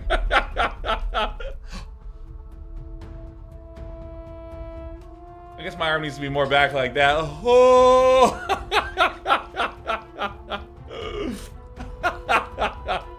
I saw myself there, and I was like, oh! That's the YouTube thumbnail image? Yeah, right? So fucking good. Something rumbles beneath the waves. A tower of Parade Mons rises from the sea. But with it rises Aquaman. Alright. Aquaman has been waging his own war against the Parade Mons. Dispatches the alien invaders with unfathomable strength and speed. An endless horde flies from the tower. Aquaman calls to the denizens of the sea parade. Dude, I love that, like, Aquaman can just summon, like, humpback whales, and they are as good as superheroes. Green Lantern, Superman, The Flash, Batman, Wonder Woman. Ooh. She's an ally? Dude, 100% Green Lantern. Are you kidding me? Alright, to begin with their tower on the battlefield, Aquaman has called sea creatures into your deck. Alright.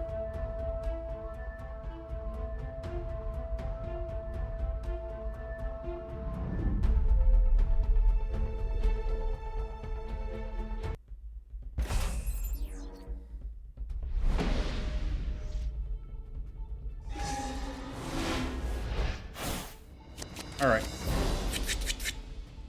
Alright, I go first, and I have the option to do something that gets me more Green Lanterns. The Great White Shark, Throne of Atlantis, create 2 sea creatures. Get out of here. Dude, it's a 4/3 for bronze? Shit's huge. Jeez Louise. Alright, I'm gonna keep the Great White Shark.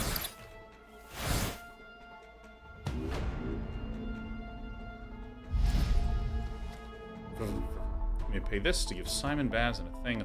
Alright, so this is great, because turn 1, I'm just gonna go Shark! This is a Parademon Tower. Parademons have more attack. Summon this, and this is, oh my god, the Shrieking Parademon. It is going to hose. Shark is normally only summonable by Aquaman's ability. Ah, that makes sense. It is a created shark. Deal damage to an enemy equal to the power of your highest power recruit. So I'll definitely be doing Simon Baz. Which makes me feel pretty Simon jazzed, if you know what I mean.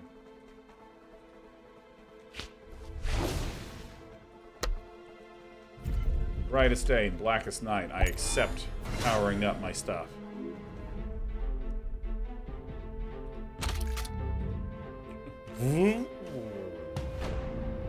Opponent's turn. Is this 3? Damn. Damn, that's so sick.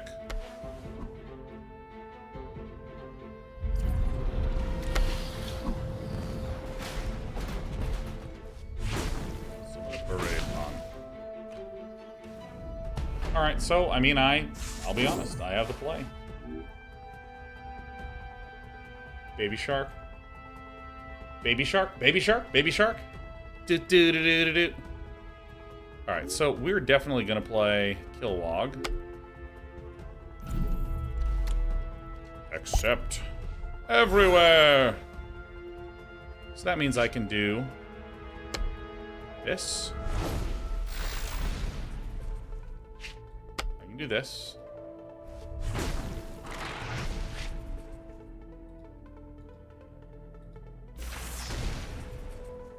Summon this. Charge. Get baby shark. Destroy Zatawa. And then I will turn the tide. yo, we got my humpback homie, humpback whale. Alright, this is summon that parademon and give them speed. Yeah, I'm gonna go ahead and hit this one first. Alright, we're gonna end turn.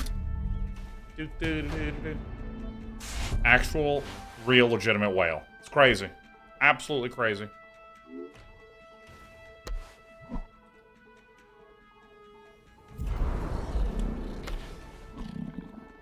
In brightest day and blackest night. Screw this guy. Yeah, I mean, it's so nice that this game kind of just honestly sets you up for success. In like a way that's, I mean, it's pretty transparently just trying to be satisfying. But I mean, I quite like it.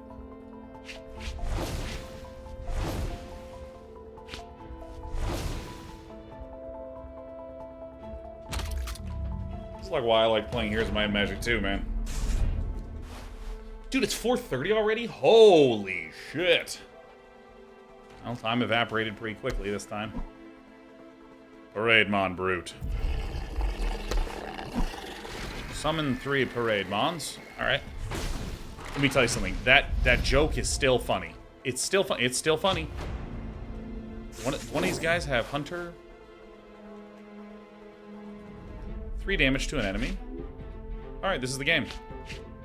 Wait, do I have a way to generate more? No, but that's okay. Bang.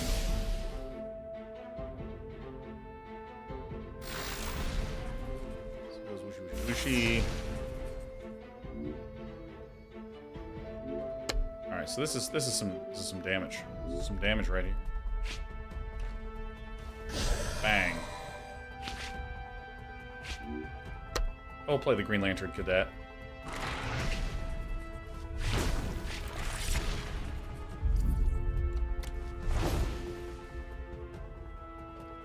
Yeah, I mean, if they, oh my god, if they clean up this UI UX. Chunky Platypus, any affiliate links for when I download the game? I mean, listen, there is a link going on in chat you can click on, but you can click on that, you can just Google Dual Force, whatever is the easiest for you.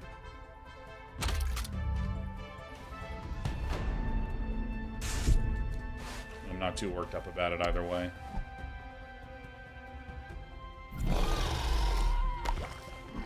Hulking Parademon. Whenever Parademon Storm survives damage, summon a Parademon. Oh, damn. This says, first time you deploy a recruit with 5 or more power, summon a Tidal Wave. What? I don't even know what that is. So I think I'm going to go for the kill.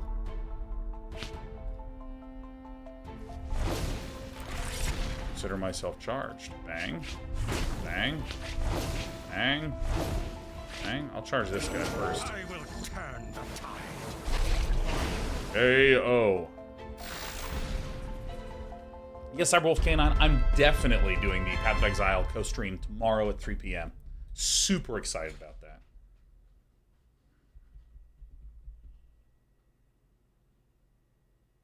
Two Aquamons? Or it's Aquaman. I don't know why I'm like so stuck saying, man. Icon dual coins. Shank. Aquaman proves himself a worthy protector of Earth. But the battle continues. Boom! With an unearthly boom, a blinding light interrupts the fighting. Huh? What the? Huh?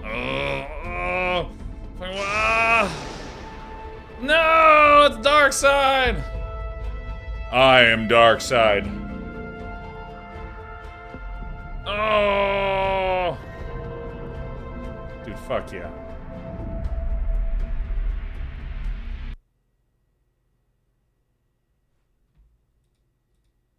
Oh, I thought my game crashed. It was just loading. I was like, oh! The game wants us to end now.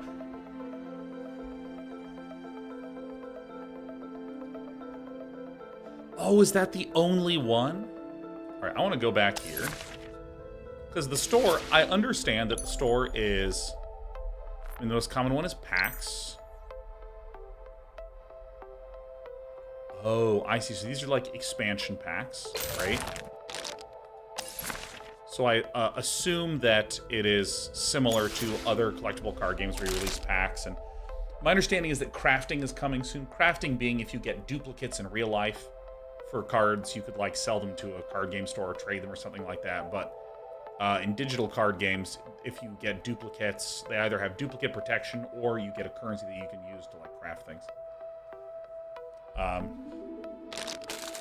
Subscription. Sure.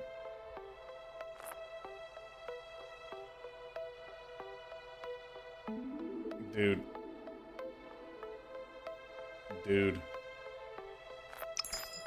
Cosmetics, I'm always sort of indifferent to when I first start playing a game. You know, there's bundles and stuff.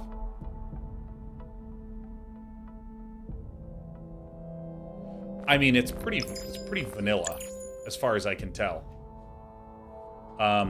You buy packs for things. This subscription, I don't know if the gold membership is like a battle pass or not.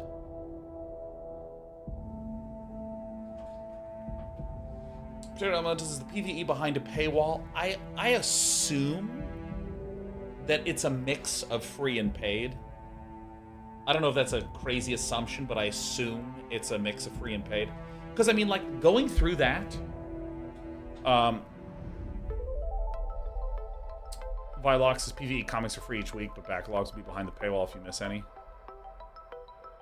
Yeah, I mean, like... Here's the thing. I in recent times, have trended towards enjoying subscriptions for things. Especially if it's a game that I'm playing regularly.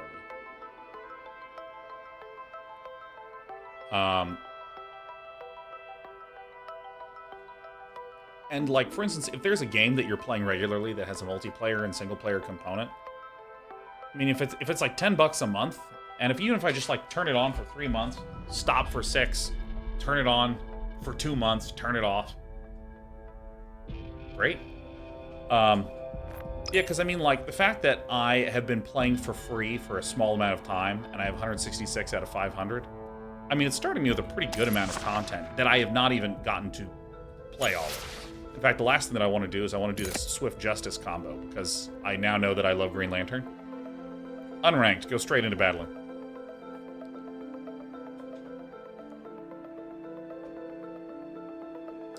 But, you know, again, I'm more than anything, if there's a free-to-play game, if I can play it for free and have fun for a good amount of time,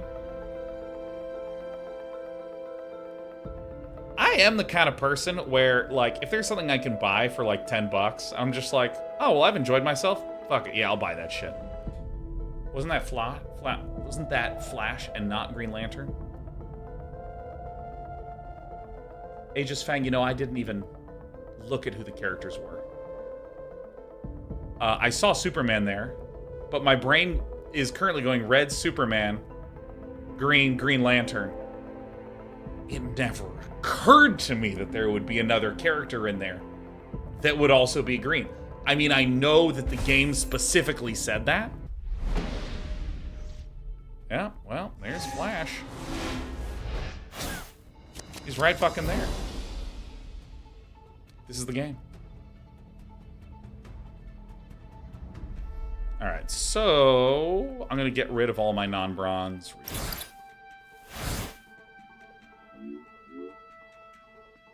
Superman robot. Flash gets this and Flurry this turn. Well, there's 5 things that can buff. Flurry.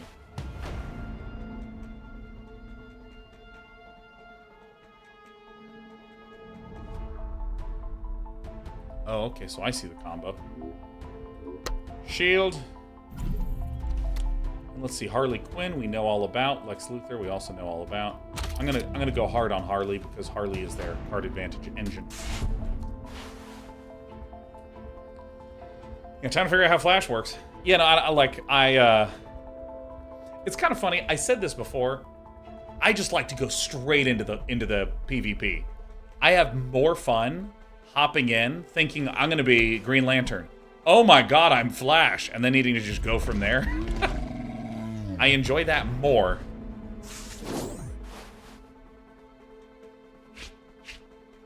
KO.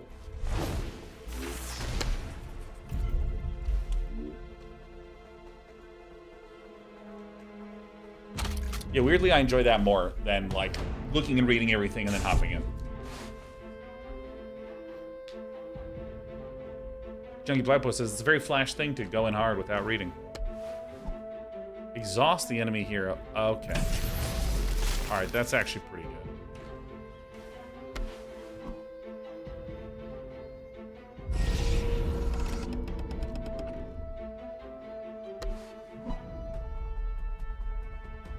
Kite Man can only attack leaders. Alright. This Harley's all revved up. Ba-boing, ba-boing.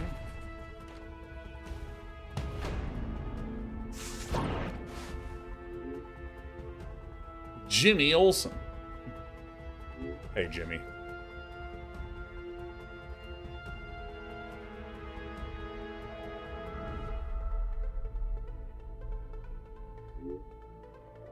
Geoforce.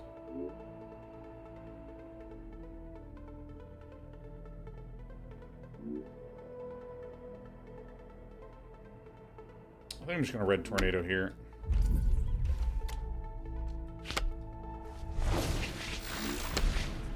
I mean, I know it's a bit of a weak sauce play, but I think I'll be being able to attack twice for 2 seems solid. Still trying to bank down Harley Quinn as best as I can.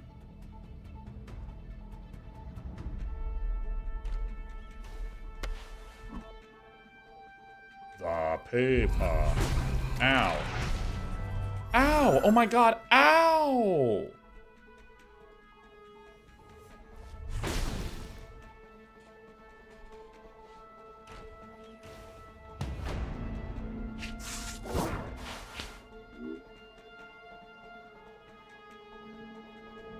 Oh, yes. Awesome.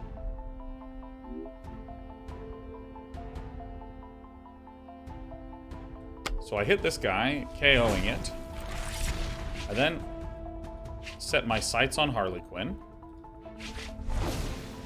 And this is your... Oh, your highest recruit? Fuck. I didn't know it was recruit. Can't believe I've done this. Alright, well. Ready to race?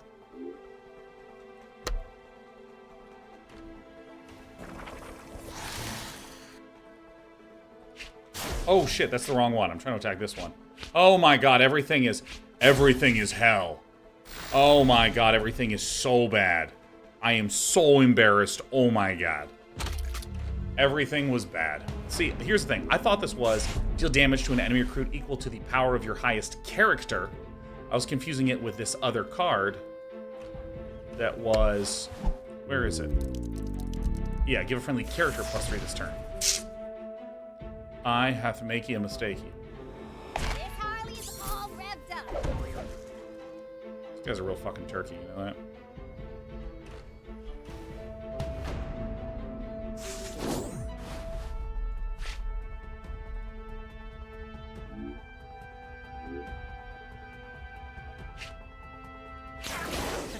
Ready to race?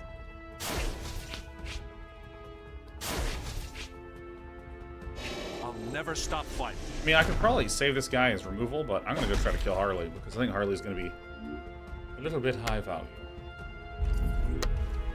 I'm gonna do like this, which might look a little weird, but I think this is good because if I put the 8-7 in front of the Flash, then I'm fully expecting Lex Luthor to just kill the 8-7. So I want to make sure that either they have to kill the weaker one to free up Flash, or they have to kill the bigger one, and then it's just Superman who's behind. Time for a hostile takeover. Yeah.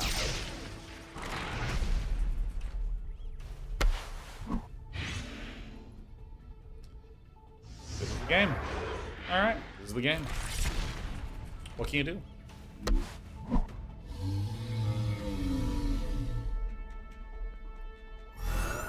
That card is so good. What the fuck? Everywhere -1/-1, really? Oh, yo, I'm the best player that ever lived here, man. Dude, let's go. Do you remember when Jimmy Olsen killed Harley Quinn? Do you remember that? Remember that? Oh my god, Jimmy. Jimmy, yes.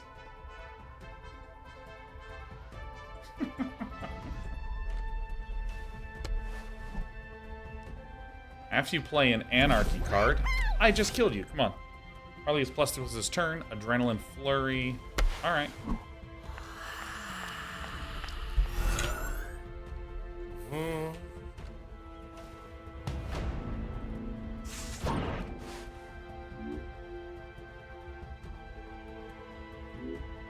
Yo, this is actually twisted. Look at this. Big Barda. I get to deal damage equal to Big Barda now, which is 5. And remember Jimmy? There we go. Remember Jimmy? Jimmy still has shield. Yeah. Ready to race?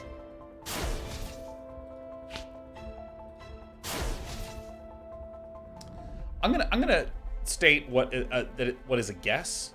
I am guessing. I am surmising that this game has every event in lockstep. So if I do the action to deal damage, it waits for confirmation, and then the damage is dealt. Alright, so what I should do is I should win the game this turn. Kill this, deal 3, deal 7. I'll never stop fighting. Oh my god, that's right. Jimmy killed Harley twice, Jimmy! See, like this, it's not letting me actually do the action.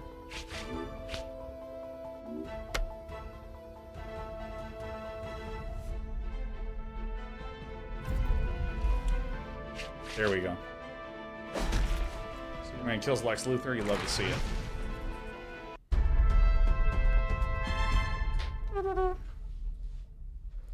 Alright, I'm playing that deck again. Now that I know how some of the things work. Swift Justice. This is like a mid-range beatdown deck.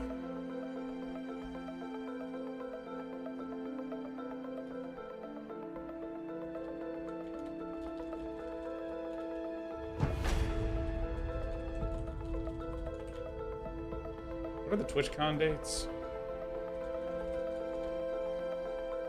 Friday. Oh my god. Am I gonna be traveling like crazy in October? Shit.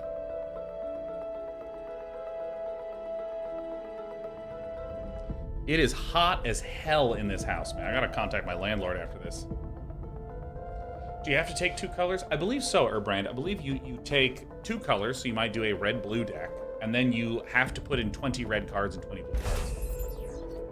Am I going to attempt to build your own deck? Probably not quite yet, Malakori, because honestly, I'm having a lot of fun.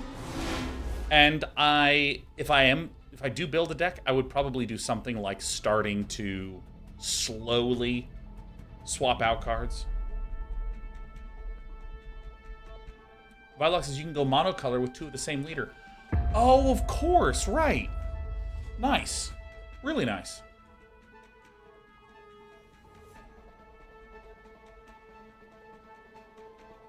But I know, or I believe that something you can't do is choose like a red, green, and do 10 red cards and 30 green cards. You have to do 20 and 20. I have no bronze cards, so I will throw them all back so I can have anything to do on my first turn. Excellent.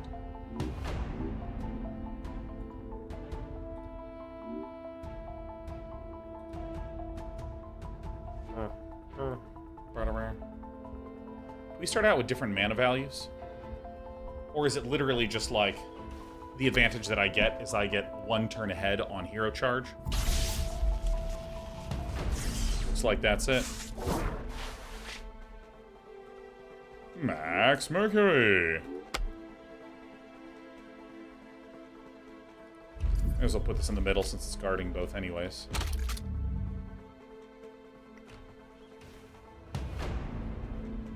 Do you have to use 2 champions or heroes? Can you use 1? I think you have to use 2.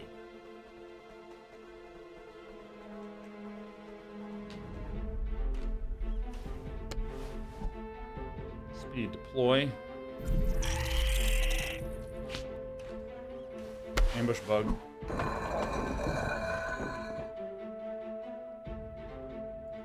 Oh, shit.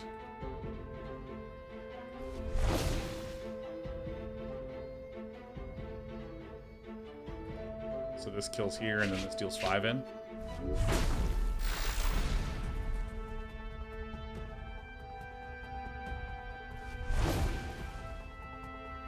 Okay.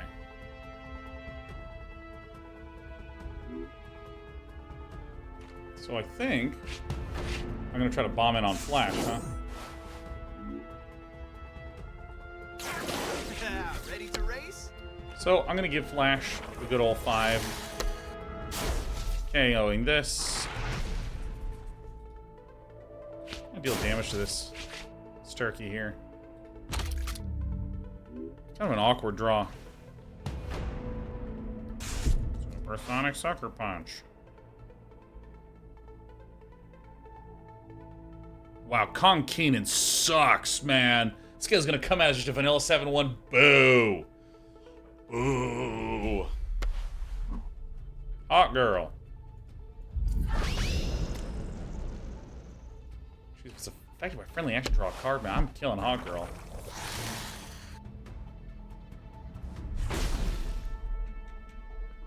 Alright, Hal. May the gods grant us their favor.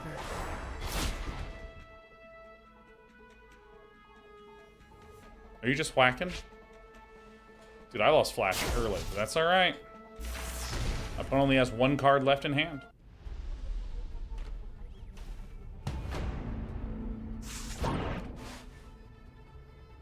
Yo, dude, let me tell you, it's fucking Kong Keenan fucking owns, dude. I'll never stop fighting.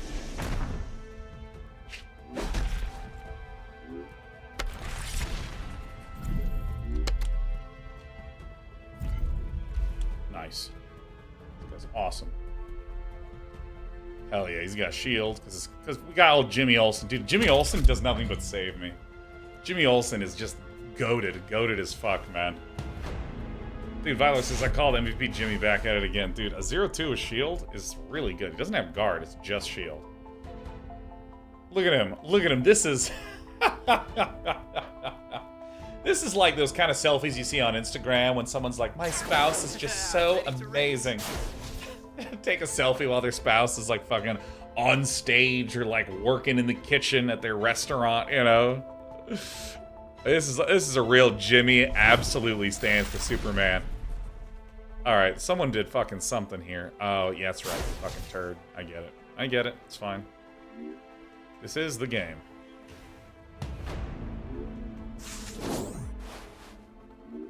Start. Generate that. Star Girl.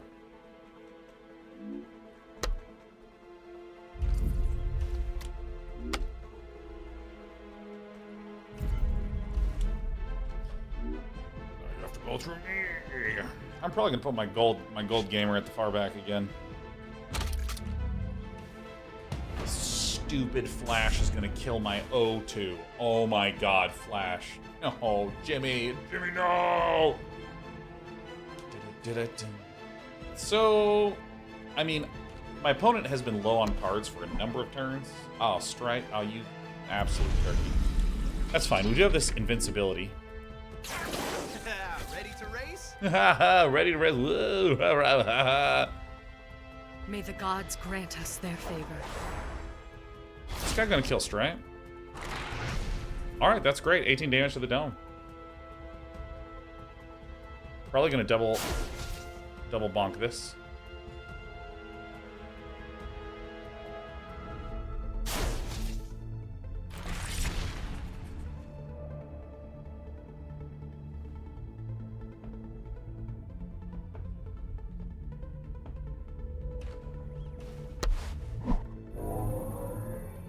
Charge your leaders twice. Make them feel really, really nice. Definitely gonna go slay Green Lantern this turn. Oh shit, is that fucking so?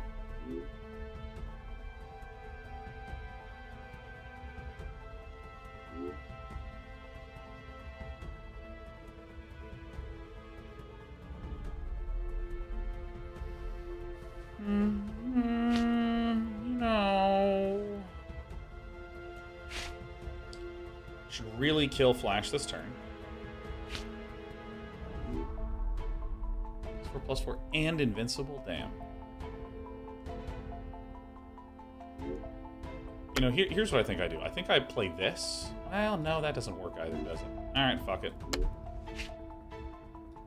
Congratulations, you're invincible. Hammer throw here.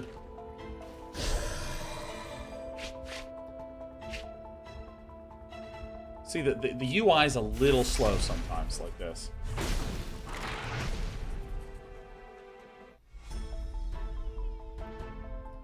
Alright, so we have a lot of damage incoming. My opponent has a single card in hand.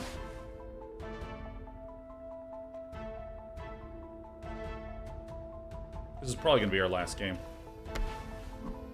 Flurry. Right in front, sure. And you're going to have to kill... What's-her-face?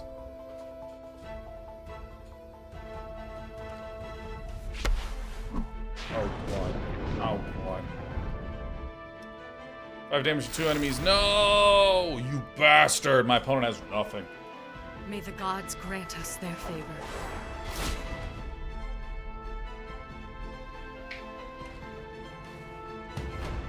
Alright, give me something good. Yo, that's good. Alright, Geoforce in the front. Red Tornado in the back. I'll never stop Activate fighting. Superman. Okay. Yeah, I mean, I feel like these devs have done the hard part, which is make a fun game. I can't even stress, I mean, I said, oh, they do the hard part. I almost sounded like a little flippant with it, but I mean, they did the thing that is so insanely hard to do that, like, I think 80-90% of game companies never achieve that. They get some technology that works, you know. They have a pipeline where their burned down charts were properly accounted for. I think you just don't attack here. Yeah, you attack there. That's what you do. Fuck yeah. I think if you don't attack, it's better, because then I have to go hit, hit, hit. I only have 3 attacks.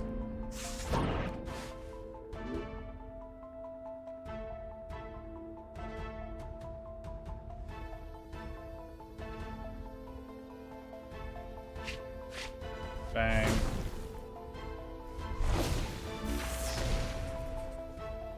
No reason to. That's it. Yeah, like, most game companies just, like, never even get them. Even remotely close. I think that the potential of this game is astonishing. Like, I am truly astonished, having played all day. Alright, my opponent exploded. Alright, so it's 4:54, and I have to leave at 5:00. And so I will. Wow. What an extraordinarily fun game.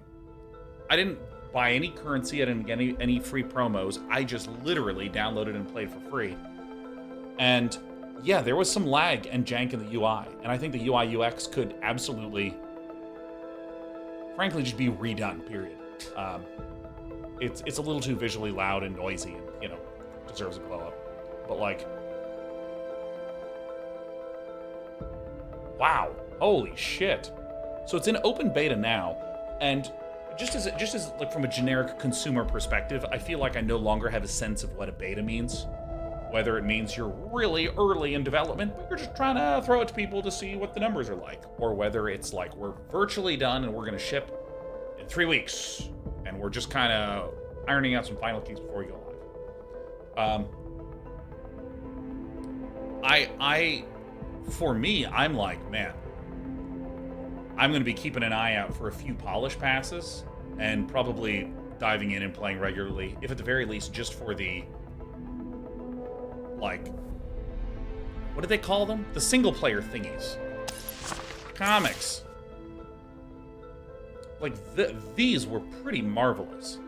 Giving you rewards, giving you like an hour of fun and entertainment. Damn, that was good. Well, either way, thanks for joining me today. Tomorrow I'm going to be co-streaming Exile Con. Next week, a lot of the usual stuffs, but Baldur's Gate 3 is coming up, which means that a lot of my time is going to evaporate into thin air.